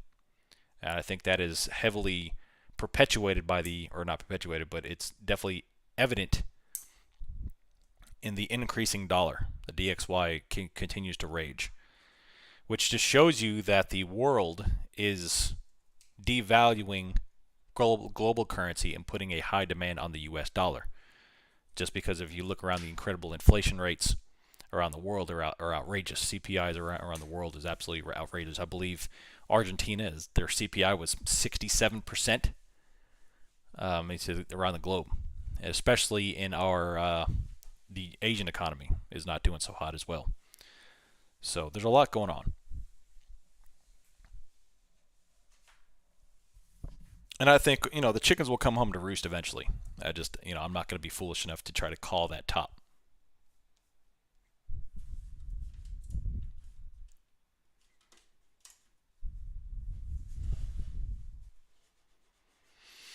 Do you think we'll see the DXY at 120, or the Fed rotate their policy before that? I have no idea. I think all I can say is if I see DXY go up to those levels and start to look at how it looked in 02 and 98, 99, or I'm sorry, 84, I think it'll be a big problem. A big problem. We're already at 52-week highs. If we go back to 02 levels, it'll be intense. Or I should say 00 levels, still, 2000 levels, because it came off in 02.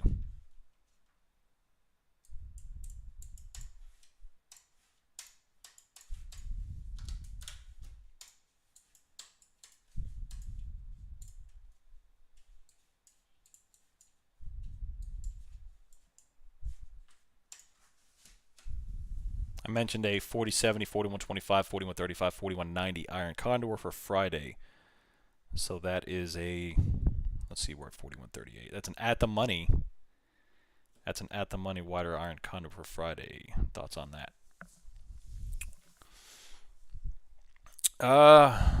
That's a pretty aggressive iron condor. That's a pretty aggressive iron condor, especially with the volatility coming up. So I personally would not do that. If I was doing that, I would play a lot further out. But either way, with the data we got coming out here, and after 3 days of consolidation or 2 days of consolidation, I wouldn't be throwing down, because right now we're a sleeping giant.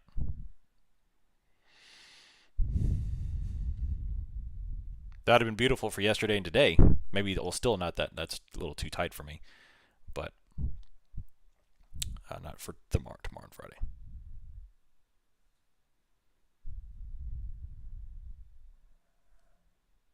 Another low of the day on Apple. Amazon's falling.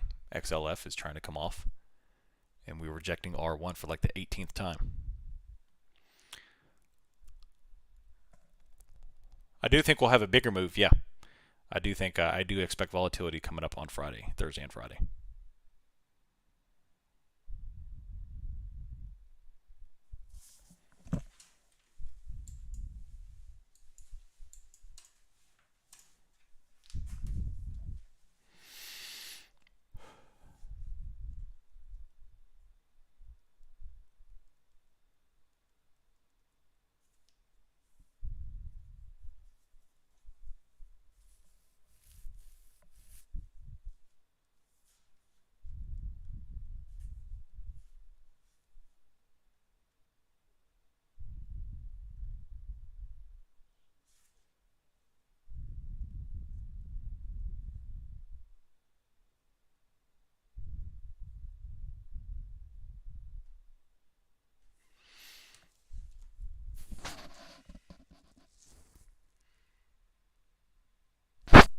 Oh yeah, I just gotta hit that right there. Bookmap's got liquidity pinned all around here, which is more indicative of some chop. Can you set alert on Tradingview to ping when you break a level? Yep. You can also trade it. You can set alerts based on volume. You can set alerts based on the price action.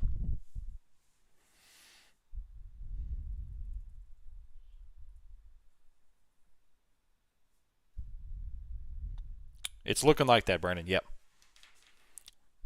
It's looking like that.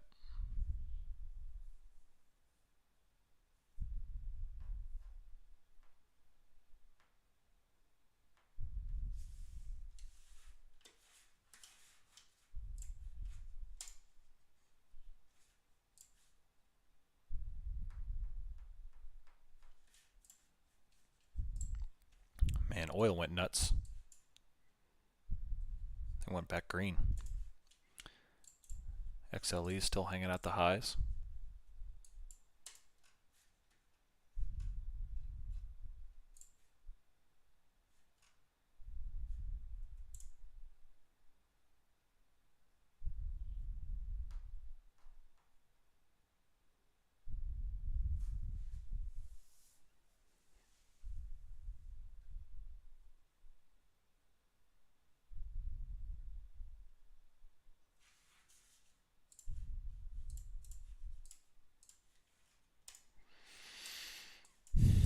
A lot of consolidation here at the top, 41.40.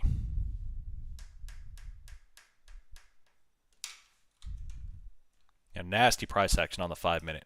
Really nasty price action on the 5-minute.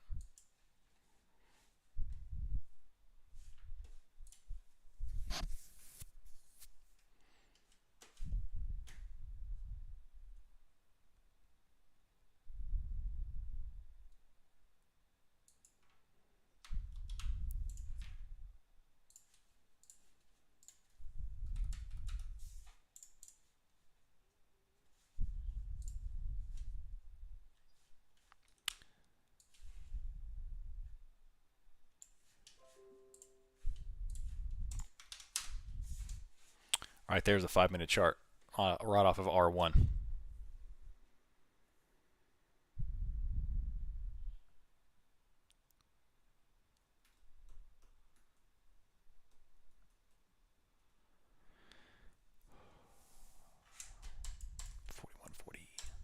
So here's another bounce right off. We came off of the trend low, and we're coming up here once again attacking R1. Very, very wicky price action. Not real high confidence right here. Things moving really slow, lower volume. Again, if you're trading zero DTEs, play at the money, we're in the money, or go for further expiration. So.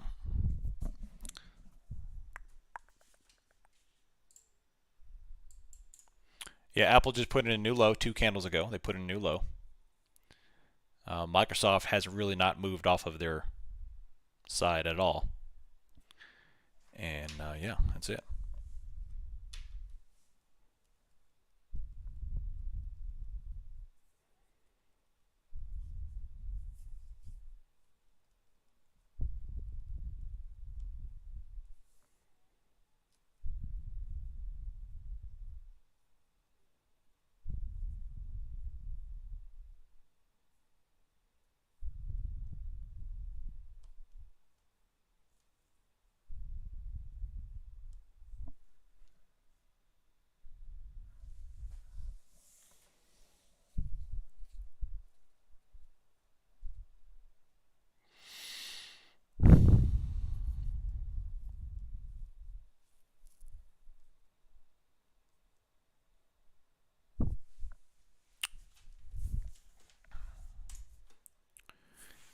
Let's take a look. Let's take a look. Bookmap has got liquidity higher, 920 all the way up to 950. All the way up to 950.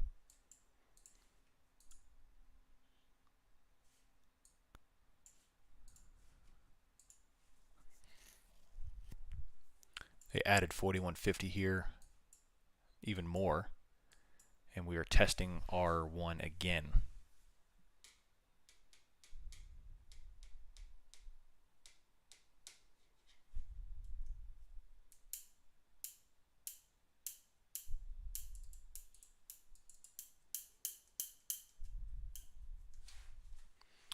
Let's take a look at Apple. Let's see if Apple's going to make a move after being so bearish this morning.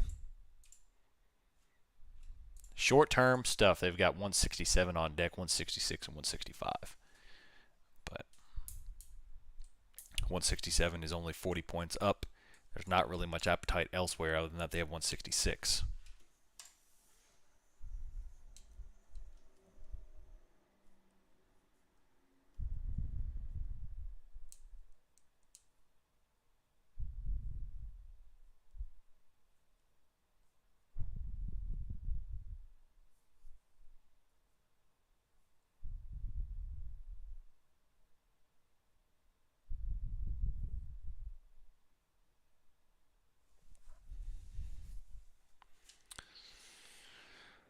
Oh, man.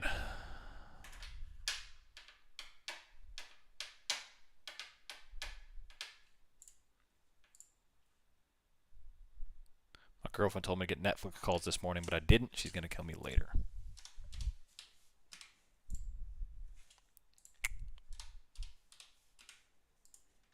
Man, they're going nuts. Heck, they're up $10 on the day. What's going on with them?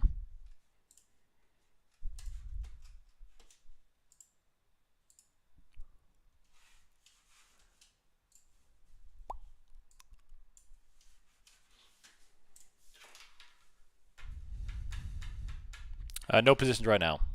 OMG. Looking for a move here. Gonna go run for a couple miles. Nicely done. All right, green candle coming up. Here's another test of R1. Still playing at the money calls. 4140s if I do take a trade. Green candle. No volume on this candle. And against liquidity. So watch out for this 4142 liquidity. We need to absorb that level right here. I need to see an appetite for buyers to absorb the supply if we're going to have a breakout trade.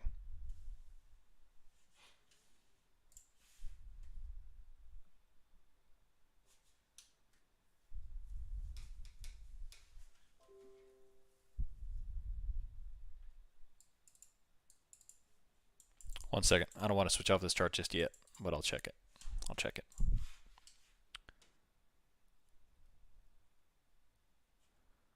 No, I was reading someone's message.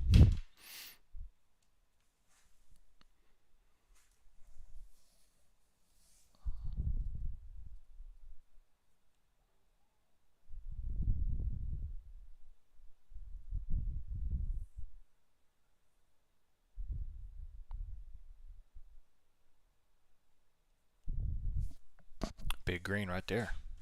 Coming back up. Now that's a move right there. Now that's a move right there. 41.44, slightly increased by volume.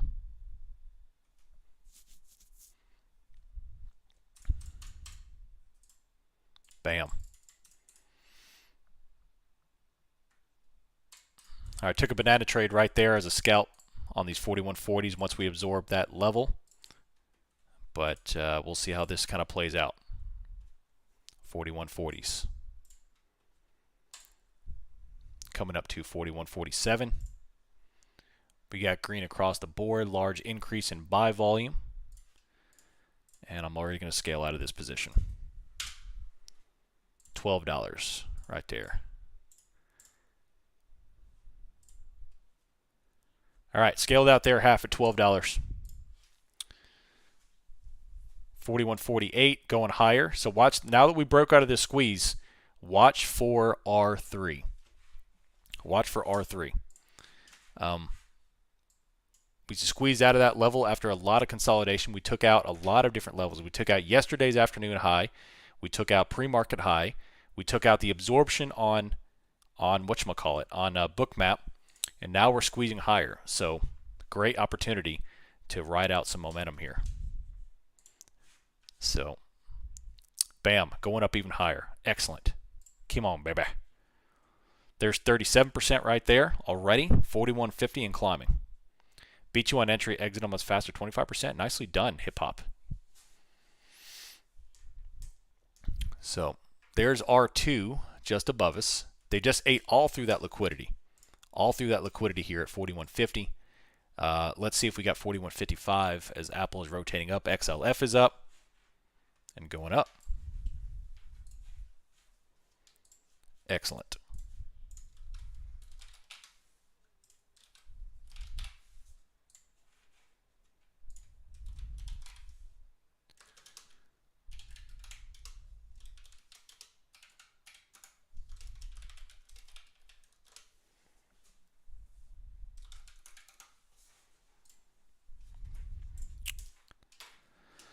So yeah, that absorption is what we were looking at. You know, that absorption, and once I saw that being broken, bam, in. And up we go. Up we go. Now we're seeing if we can hold on, and I will close every bit of this trade if I have any indication of this candle failing, because I don't want to get caught up in what we caught up yesterday. So, yeah. Nice, Maddie, 20%. Well done.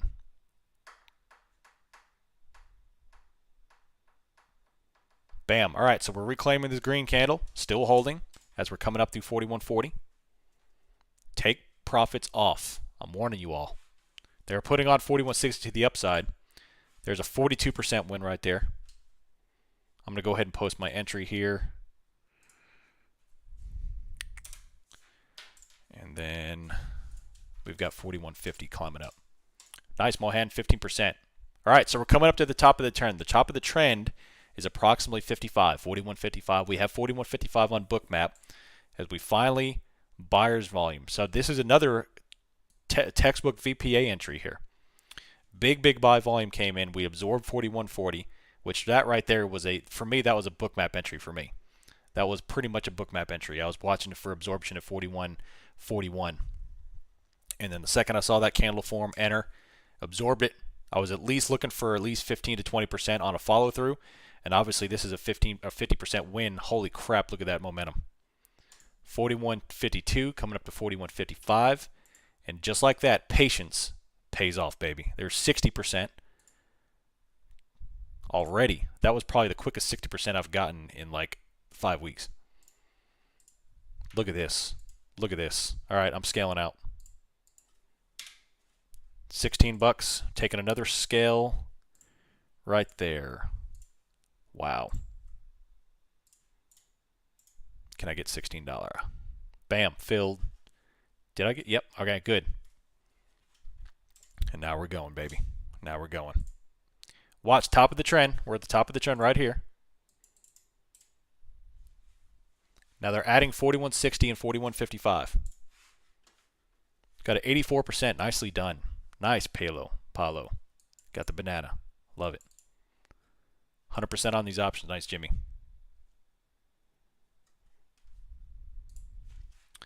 So, see that? Patience all day long. And just like that, 60% profit. All day long. So, we've got the top of the trend right here, 41.54, 41.55. We've got liquidity up to 41.60. We had two buyers momentum come in, two big influx of buyers volume to maintain and support these candles. Swing high from yesterday is at 41.61. Beautiful, beautiful, beautiful, beautiful.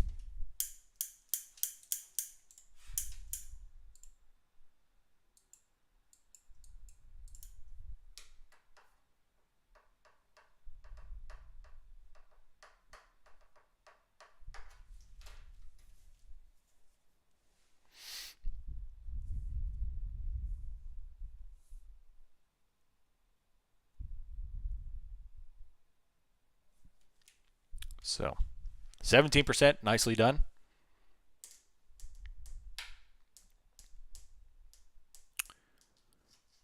Bravo, Jabroni. I love it.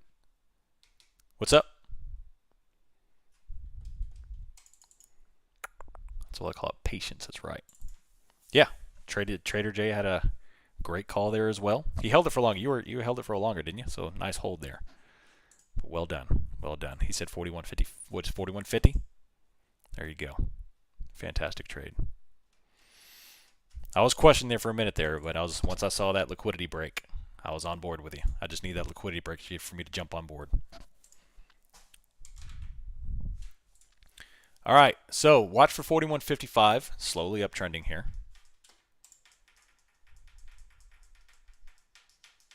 9% on SPY. Well done, Damien. Well done. Man, y'all really do enter on bananas, don't you? It's like y'all hopped in the second I said banana.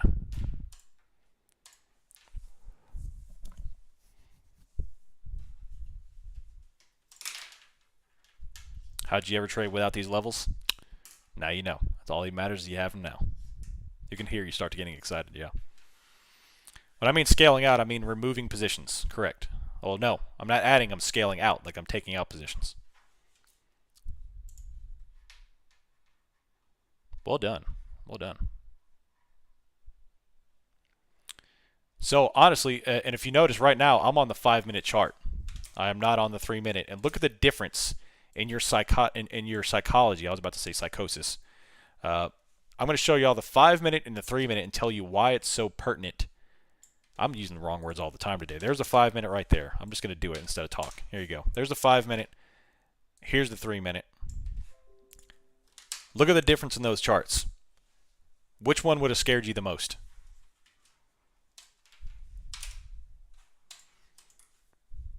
The 3.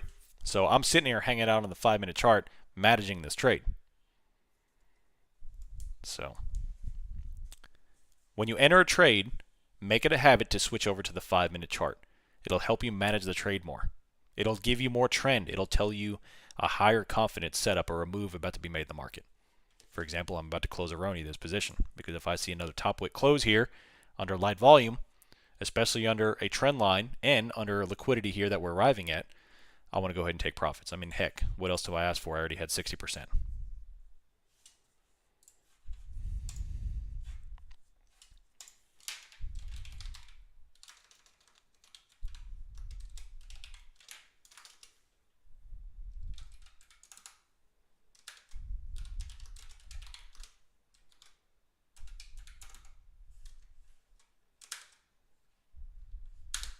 And holding the remaining position.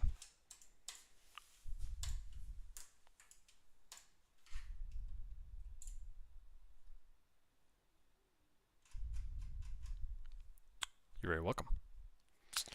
They still are adding liquidity, and we're still holding this candle, although it's top wicking. Not what I want to see for confidence, but I'm giving it some chance. I'm still up 31% on the remainder of this trade. And now I'm looking for a final exit. What can we do for a Klondike bar? They still have liquidity up to 41.60, and we're still holding this candle, but with the way we've been chopping, I don't want to face another consolidation leg and get whopped by theta.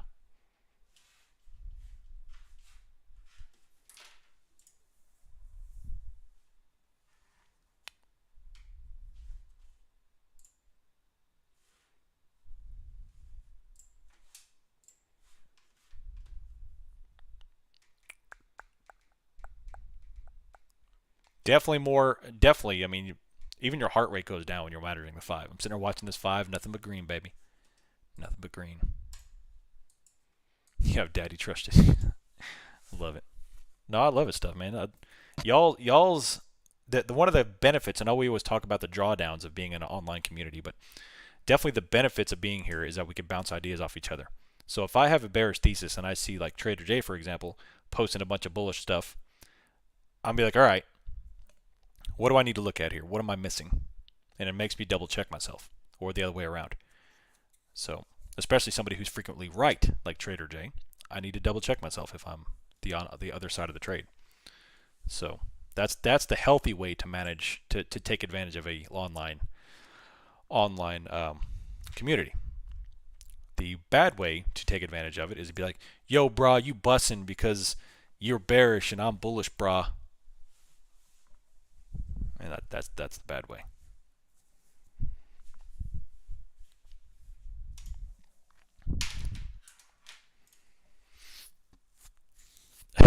Bussin's still not correct. I'll get it eventually. I need to Google bussin'. Does anybody have a YouTube video on bussin'? Actually, don't. I don't want to see it. New follower here. Love your analysis. Thanks, Mike. Appreciate it. Welcome, welcome. Yeah, I'm about to do that. It's a good idea, Mohammed. Let's see. Live. Yeah, get wrecked. I hate RIP too. You know, I don't know if I told you that. I hate RIP. RIP calls. It's like, get out of here. Drives me nuts. Let's see. Subscribers. All right. I just shut that off, so we're good.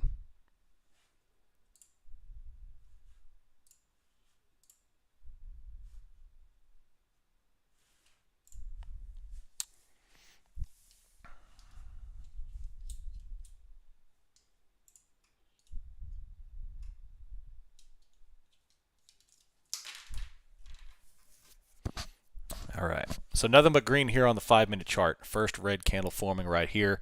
I have got 42% so far on the remainders. Can I get out with a little bit of profit? We'll see.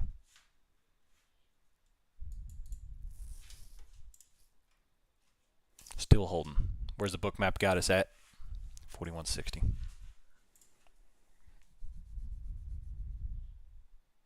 Have ever piloted commercial airlines? Because you have the voice for sure. Not commercial airlines, but if you don't already know, I am a military aviator.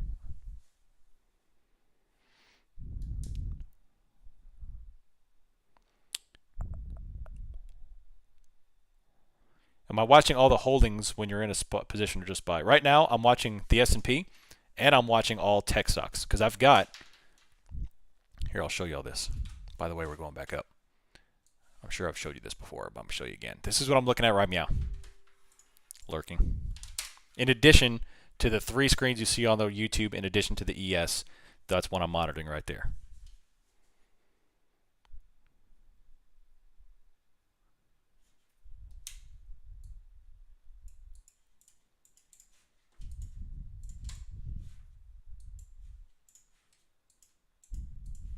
So yeah.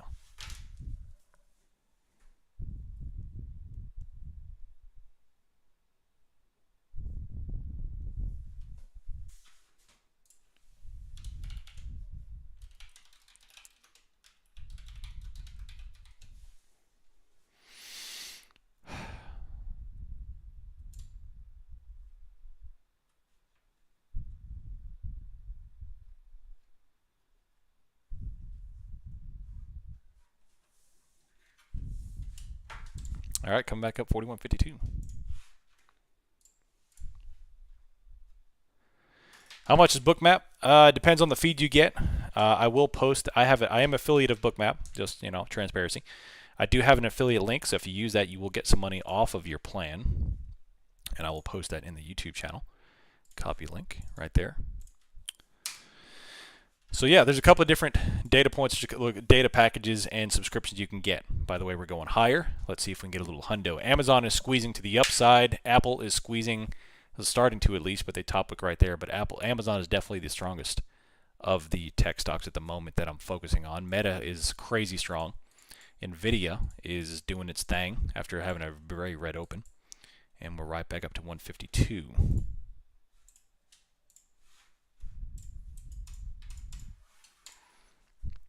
SPY's not going down. Yeah, SPY's up to 151. It's still climbing. I got nothing but green on the S&P at the moment. Is the 15 minutes okay to use for trending days? It depends on the position. If you're scalping, 15 minutes too long. If you're taking a trend like a day trade that you're going to keep on throughout the day, absolutely. 15 minutes, fantastic. So, agreed. Yeah, I wouldn't be looking at FOMOing into calls here. If you're in calls, set stops, take your hands off. If you're not in a position, I'd be very, very delicate trading at the highs here because we still have a little bit of resistance coming up here. If you miss the trade, you miss the trade. That's absolutely correct. Absolutely correct. Yeah, oil's going nuts here too. Right on back down to lows. So oil sold off aggressively after on the oil data. Bounced back up to new highs, new daily highs, and then sold on back off to new lows. So there's a huge amount of volatility in oil right now, as well as XLE. And ES is just kind of pounding along to 41.52. I did. Yeah, I'm currently holding 41.40 calls. I've already scaled out most of the position, and I'm holding some calls. I would, runners, but I would a little bigger than my normal running position, but still. And I'm currently up about 40% on the remainders.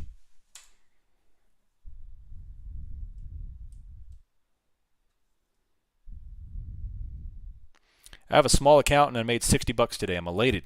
Nice, Bob. You're very, thanks for hanging out. You're very welcome.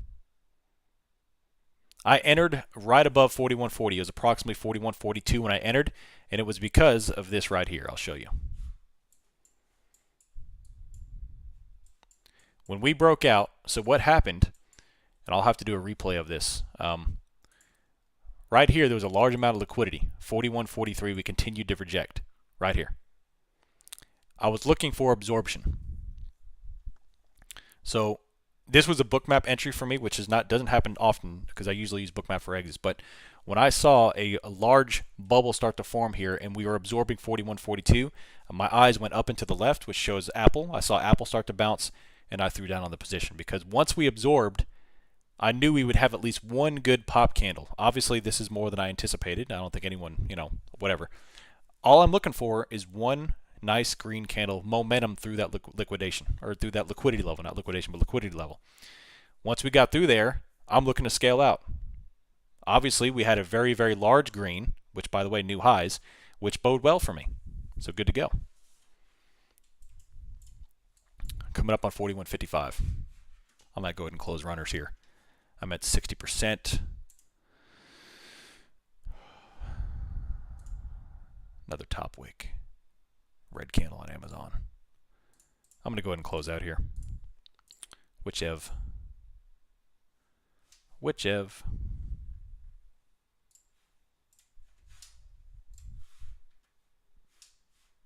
41. So, all right, I'm out of that position altogether. Completely closed out. That's another top wick there on the 5-minute. Big red across the board. I'm out. Eject, banana split, whatever you say. I'm out. Completely out. Closed all of it. I'm out. The whole thing. Close it all. No more leftovers. Ate it all.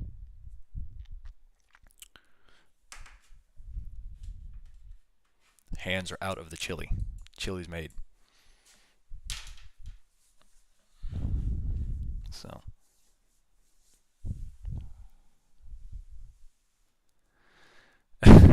Hey, that's funny. Not something you want to truly say about it. Yeah, for sure. All right, so good trade. All that was for me is trying to catch a breakout and then getting some great advantageous move. Why? Because I was patient and I put myself in the favor of the odds. May the odds ever be ever in your favor. Yeah, well, thanks. Appreciate that. Hunger Games, because that worked out well. Put yourself on the side of probability and then let it play out. I was looking for one good green candle. I got 5 good green candles. 60%. Just in time for UK close, just in time for lunch, because guess what? I haven't had lunch since yesterday.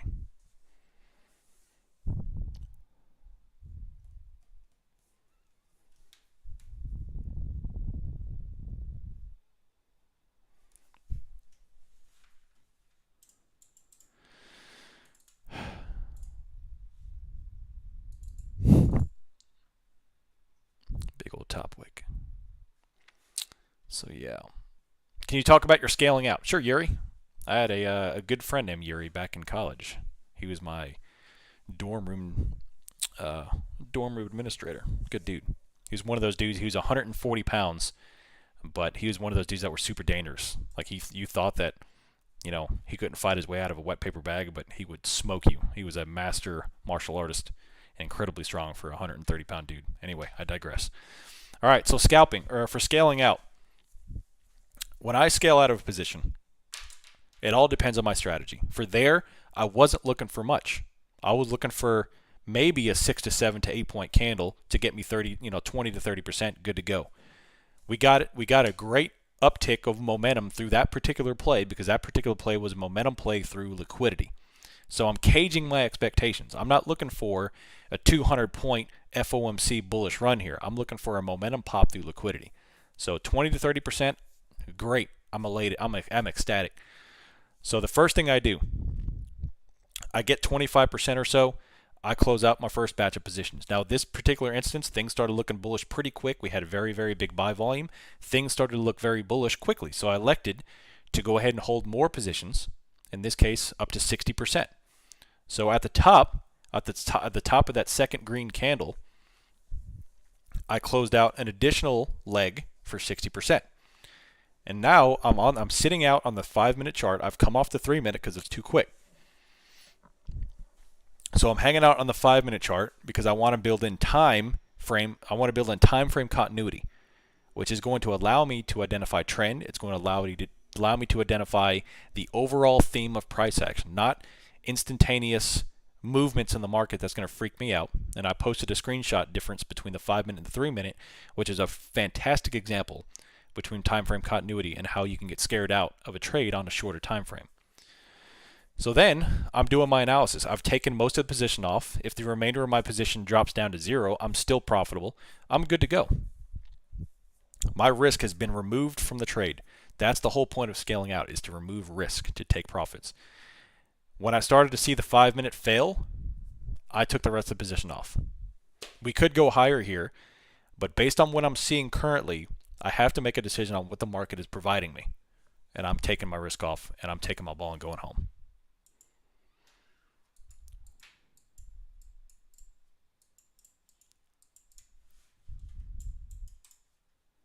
How do you differentiate between absorption and taking it off?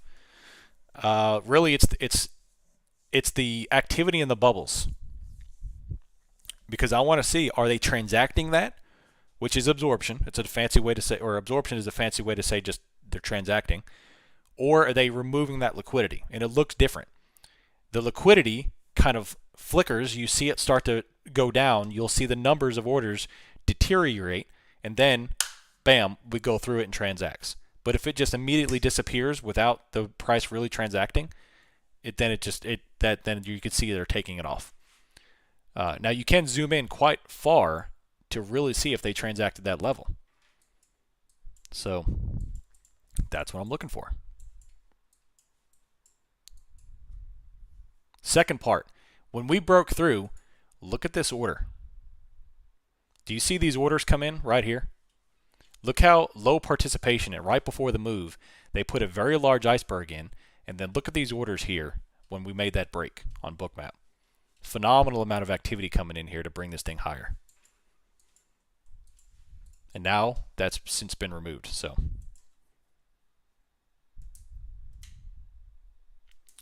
but the UK market is now closed, so we might face another period of consolidation here before either moving up or back down. I know I say it all the time, but you taught me patience. Oh, nice, Maddie. Well done. Patience is definitely a huge part of this.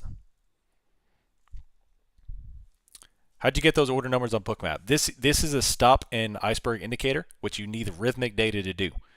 And what you'll do, go into connections, set up rhythmic right here.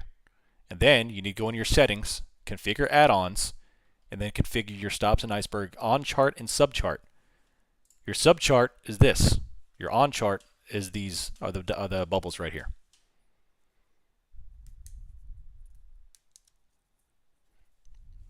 $41.60 added. They actually put a lot on at 41.60, and 41.70 is being put on as well. In fact, that's a larger order. It's not representative of that color on the shading is not representative of that size because that's a larger size.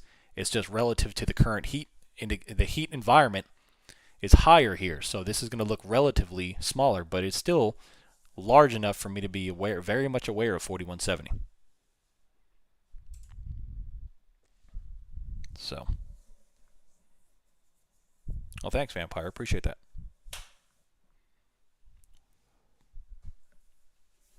I truly think it's because I keep things simple. It's always been my motto. Write things in crayon. That's it. You don't need to complicate stuff. Which is why, well, I won't go there. But yeah, keep things complicated or keep things very simple.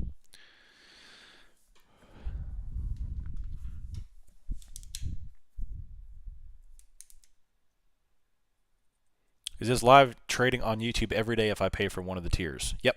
So tier 1 gets you live every day, Monday through Friday. So, and obviously it's a dumpster fire of English, whatever, but I think we do some pretty successful trades.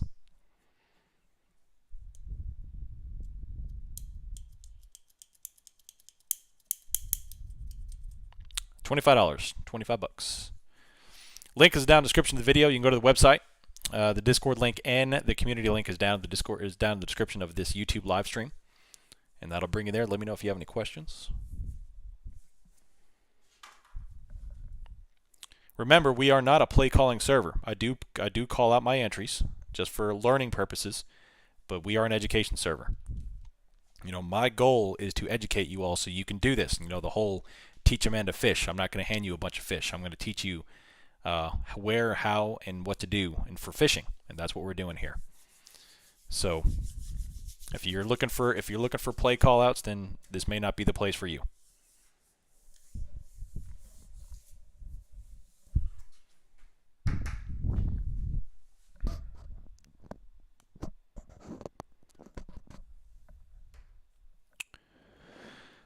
Yes, you can use Bookmap for individual stocks as well. If you notice up here, I track Apple, Microsoft, Tesla, Amazon. I track the big dogs, and occasionally I'll add additional tickers as well. Netflix, Nvidia, TLT are the bonds, XLF, Facebook, so on and so forth.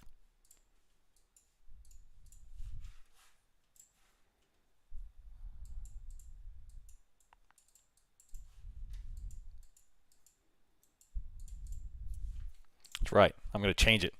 Teach a man how to grow a banana, and he'll eat bananas forever. But peel a man his banana for him, and he'll only have one banana and a peel. So I don't want to say peel a man's banana again. That's weird.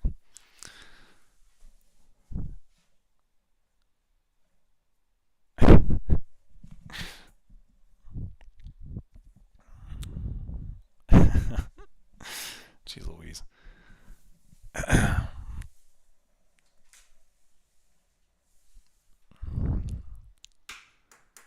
Is there an educational video on icebergs? Yeah, Bookmap does have an incredible amount of good educational stuff. If I had to critique Bookmap on their YouTube channel, because I guess that's the theme for today is critiquing other people's YouTube channels, is the fact that their videos are too long and they're not focused on purely meat and potatoes education, because it's a lot of live trading and they're doing live streams that they post. So I would like to eventually do a series on Bookmap as well that's short, truncated. There you go. I'm all about short stuff, so giggity. 41.5270, consolidating again here, just above, just at R2. Does Tier 1 teach you how to set the RS levels? Yeah, we do talk about that. I do have 2 different videos on how to kind of get started with that. I do post them every morning, and we are going to be doing more education about specifically what goes into all my levels. It's nothing fancy. There's nothing secret or all that. There's no formulas. Literally all I'm looking at is historical price action and forward-looking data in terms of the options chain and order flow. That's it. So, and we'll all learn how to do that. My goal is to get you all to do just these SR levels just as accurately as I do. Today's been a beautiful day. The whole week's been a beautiful week for the levels. I've learned a lot since joining the Discord. I don't know how long it's been, but it's been a while. Honestly, I could defend myself at this point. Oh, nice. Yeah. I appreciate that, Daniel.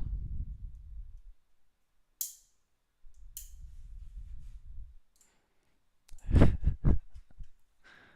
my gosh, it's getting weird. It's getting weird.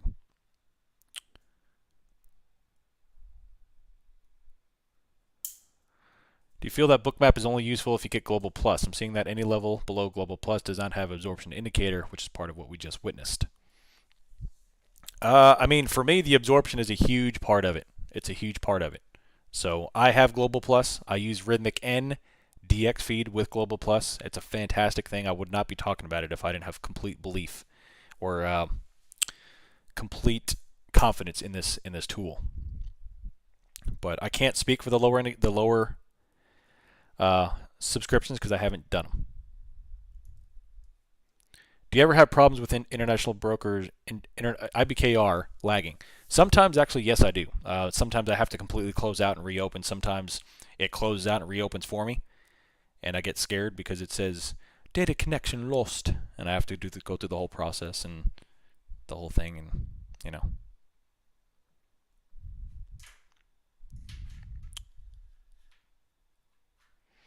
Anyway, got some green coming up here, 41.55. What did Trader J take more calls?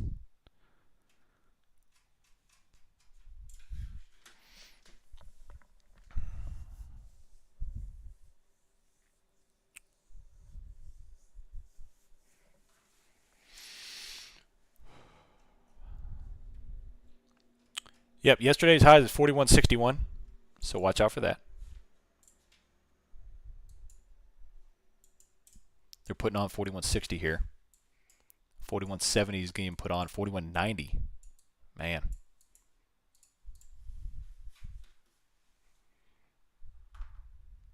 So, there we go. What's the 15-minute look like? Strong action on the 15-minute. 41.55 and climbing. So no trades for me. I closed out all of my trade, which is fine right now. It only been 10% higher than where it was when I closed, so no big deal. If we break out here, then I'll start pouting, but so forth. We'll look at put on a new play.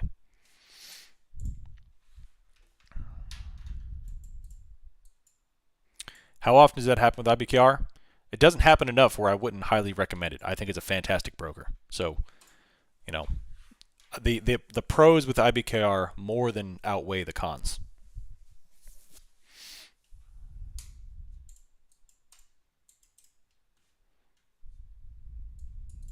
Man, W dog. Well, I should have took a call off S2 as well. I had high confidence in S2 and I didn't take a call off of it. I should have. But I feel you. I feel you.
Okay. 41.53.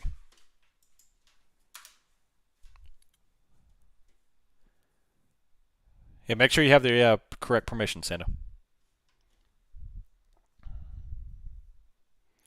So this is the response I was looking for yesterday after 2 very bearish days. Beyond this would be a significant reversal if we took out yesterday's highs and went higher. So we'll see how we'll deal with this going forward into the close. Any lotto plays? No.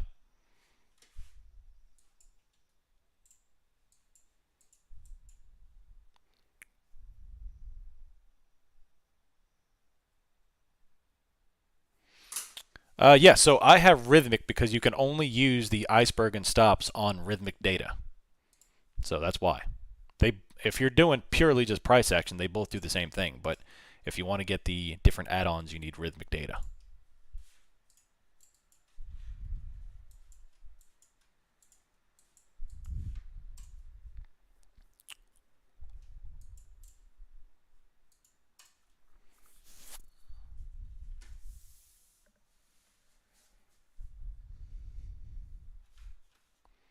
What Strangle am I looking for? It'll be probably a plus 30, minus 30, depending on where we close. I don't know where we'll be, obviously, but plus 30, minus 30. So if we close at 41.50, I'll look at 41.80 calls and then 41.20 puts. Aside from Rhythmic, do you use on top of Bookmap? No. So for Bookmap, all I use is Rhythmic and then the stop and icebergs. In terms of other tools outside of Bookmap, I do reference the hero indicator, but not nearly as much as Bookmap. I rely heavily on Bookmap.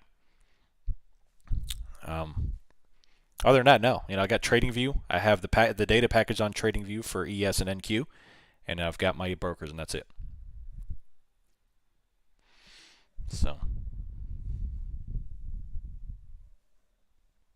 Amazon is squeezing to new highs, going nuts. Amazon's up 1.14%. Apple's coming back up. Tech is really starting to rotate. In fact, almost everything on my watch list is green now, except for Johnson & Johnson, giggity. And we've got CL, a lot of volatility in oil, all the way down to 93, up to 94.5, and then down to 92.8. So that's the only thing. Oil, XLE is coming off here, but everything was pretty much red and green this morning. Now everything is green. It's starting to look like what it did a couple of weeks ago. So keep an eye. If we do take out and test, first we have to test yesterday's highs. If we test that and break it, then it could be a possibly nice little trend update here. I would already classify this as a trend up, but one of those grinding sessions where we kind of grind to the bell. How would I play it? Enter at consolidation, exit at the next consolidation. Play level to level. That's the only thing you can do.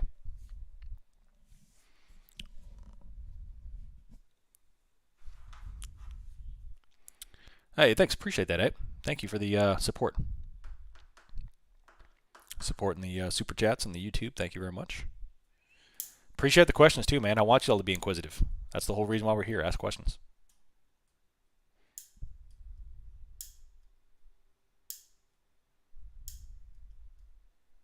Do you have to pay for real-time data in Bookmap?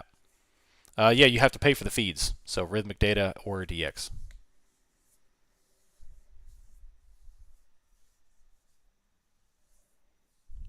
So going up higher, 41.56.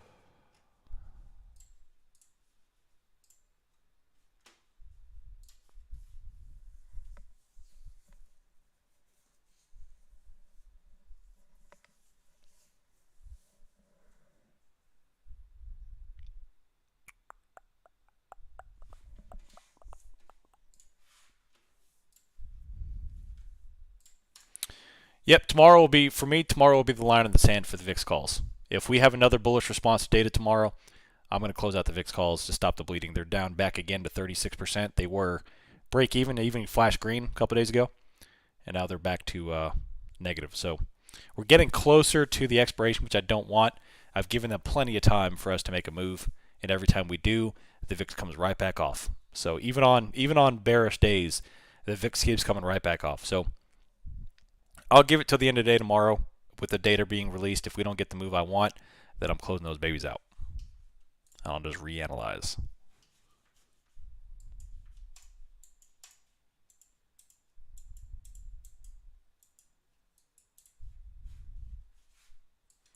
So Bookmap put on a phenomenal amount of liquidity here at 41.60. They took off that 40.80. There was a very large level at 40.80. They took a lot of it off. They did put on 40.95, but that lower level they've taken off. That was a big, big, big level. That was like 800. And now it's just kind of onesies and twosies stuff down here. And they put on all liquidity to the north. Look at this level. 41.90 is big. 41.70 is big. 41.60 is even bigger. So, no, I closed them out.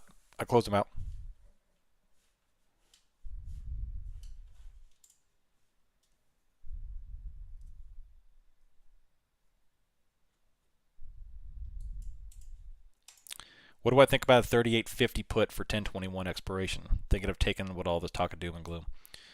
It's not a bad play. I wouldn't call that a bad play. I mean, like I said, it's hard to call the top in there. So 3 DTE call. For me personally, I wouldn't take any directional trades. Any directional trades you take into Thursday and Friday are a little more of a gamble than normal because we have data, and any kind of data release is a gamble in and of itself. There's no technical analysis for data.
So I'm holding a 39.50 PCS expiring Friday. I'm confident that we won't drop enough that low this week. That would be a phenomenally large move. That's a 200-point move. The only way we're getting that kind of move and that quickly is if we have some sort of catalyst event. I don't see that happening. Now, if whatever J. Powell says on his minutes from the symposium come out and say, hey, get ready for some massive tightening, we're going to start hiking big time, then yeah, that might happen. But I think you have good enough breathing room. I think you're good to go. Not financial advice.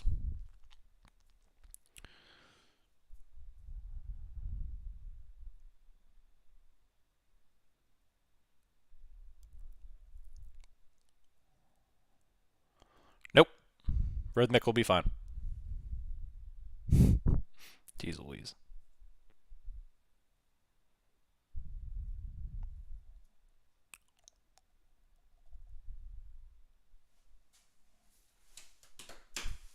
So yeah. Thanks, Matty. Appreciate that. Yeah, hit that like button if you haven't already. If you like content we got. All about education. I've noticed you're viewing ES on Bookmap but SPY your candlestick chart. Any reason why the difference? Bookmap on SPY is pretty terrible. Just because there's so much liquidity on SPY, it's hard to really identify the good stuff. And they spoof a lot on SPY. They constantly put huge levels on and off. So I like to focus on ES because that's what the hedge funds are playing. That's where the big money players are putting their money on. So that's what I monitor. I track SPY for candlesticks because that's what most people in this community are trading, and I want to be able to notate that price. But I'm also monitoring ES on another chart that's off screen. So I'm monitoring the S&P, I'm monitoring SPY and the ES. Is there a feature on Bookmap to record? Yes. You just have to make sure you have the drives to do so. But yeah, I record every single day. So if I need to reference a period, that I can go back and like chop out a period that I want to watch and post it or whatever. You're welcome, Wolf. Tomorrow will be my line in the sand for the VIX calls.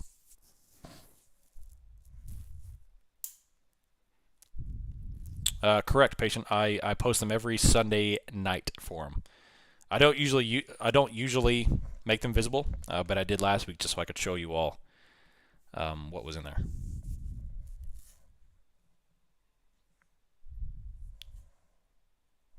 Yeah, I could do that.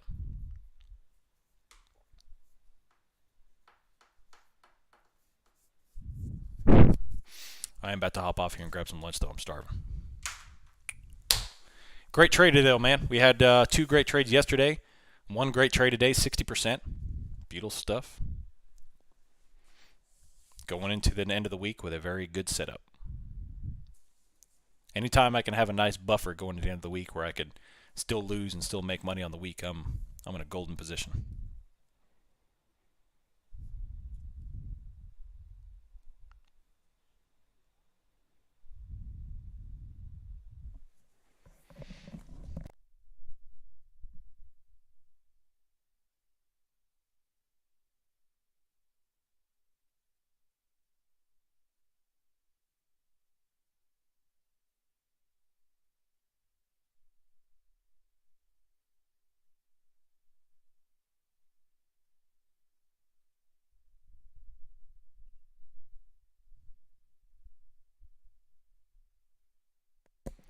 So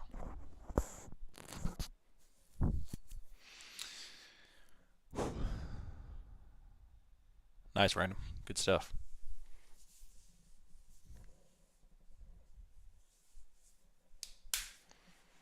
What's this candle look like on the daily?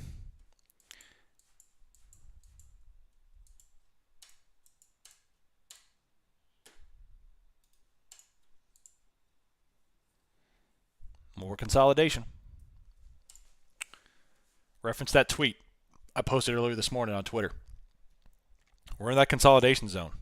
So until we hit first macro, we're still in that consolidation zone. Nothing is bullish or bearish until then on the daily chart.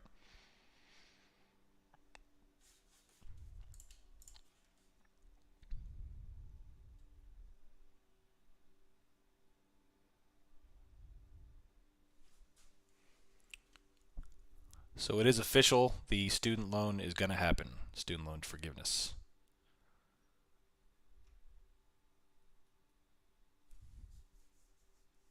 Yeah.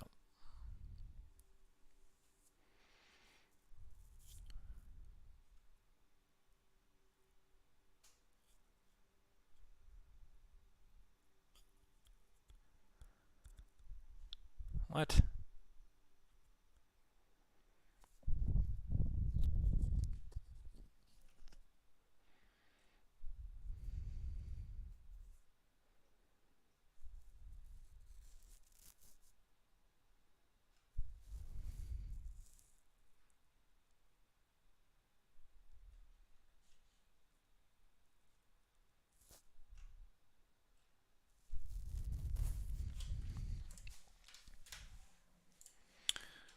Any thoughts on having a daily profit target for a new struggling peeps? I generally don't trade well in the PM session. I am careful to have a dollar amount on which I'm going for, because that puts you in that FOMO position where if you don't make it, you're setting yourself up for, I guess this could be a pessimistic way to look at things though, but if you're setting a dollar amount, let's call it $1,000. I know that's high, but let's just say $1,000 a day. Let's say you have a fantastic day and you only hit $800. You're going to be thinking, wow, I didn't hit my goal, but I still made money. And I think that's a poor way to look at things. For me, a long time ago, I had a dollar amount where if I didn't hit it, I was bummed. It doesn't matter how green I was. It got to the point where it's like, man, $2,000 a day is just not enough. I have a $2,000 day, that's just not enough. And then it was 10,000. And then it was like, it wasn't a great day until I hit 20,000 in a day. Whereas now, if I'm green, I don't care. I'm happy if I'm green. So if I see a green number, I don't care if it's $1. I'm happy. If that's it. Because all I want to do is move the needle slowly but steady.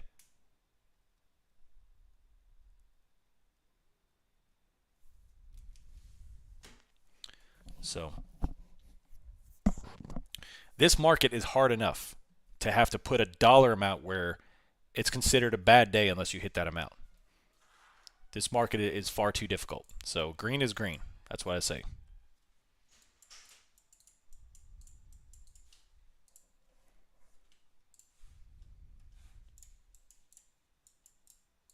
Max loss number? I mean, to me, I trade setups. So if I lose, nothing's going to stop me from trading again as long as I see opportunity.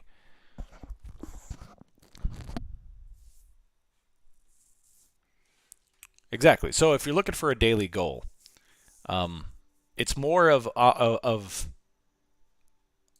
understanding and identifying that if you're starting to take positions, that even if you are winning, but if you're struggling to grind out a profit, then you're over trading. Or if you're losing, if you're consistently losing, you're over trading. So I've identified when I'm trying to force a position, and that's where you need to get to. Where when my best trades are like the easiest stuff. It's like, man, this is just, it comes naturally. There's no forcing it. The setups are clear. But when I'm starting to force trades and I'm barely eking out profits, or I'm taking consistent losses, I'm out. I'm done. That's it. I have no problem shutting my brokers down and being done. No problem at all. In fact, I definitely enjoy it most of the time. So some days you're red and you're just happy if you break even. Some days you're red big and you're happy if you are less red.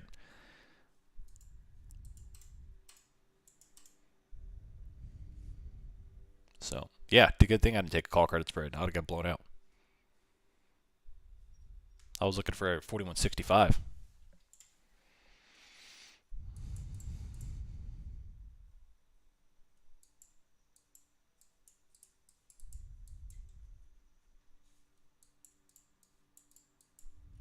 So now, on the flip side of things, for planning purposes, if you are someone who wants to trade full time, you do need to come up with a plan on what you need to make, because this turns into a business when you do this full time.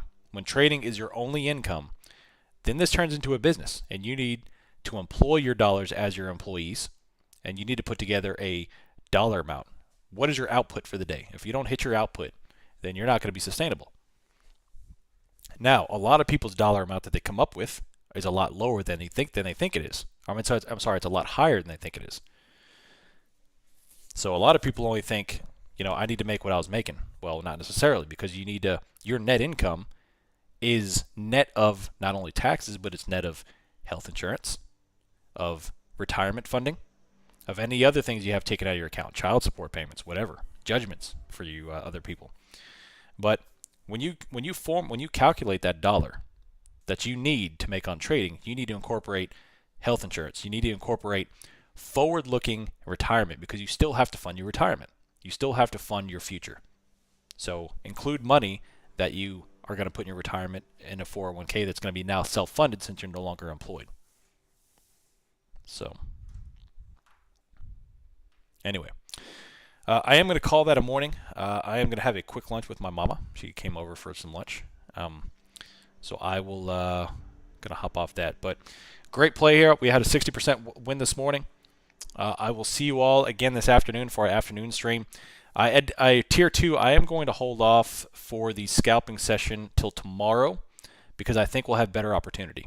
So I do think we'll have some, and I'll make the official announcement on there. I think we'll have more opportunity tomorrow for some good movement with the data. So yeah, I'll shift that to tomorrow. But yeah, I'll see you all this afternoon for our normal stream, Power Hour. Let me know if you have any questions. It is now 12:08 Eastern Time, so we have a couple hours before the Power Hour, and we'll jump back on. If things pick up or if we do get silly, then obviously I'll come on a little bit sooner than that. So thanks for hanging out on YouTube. If you have any questions, let me know. Come over and join the Discord. The link is down in the description of the video. Let me know if you have any questions about how to join or what to join, or just about what you've heard today on the stream. So appreciate y'all. Love y'all. I'll see y'all this afternoon. Until next time, I'm out. See ya.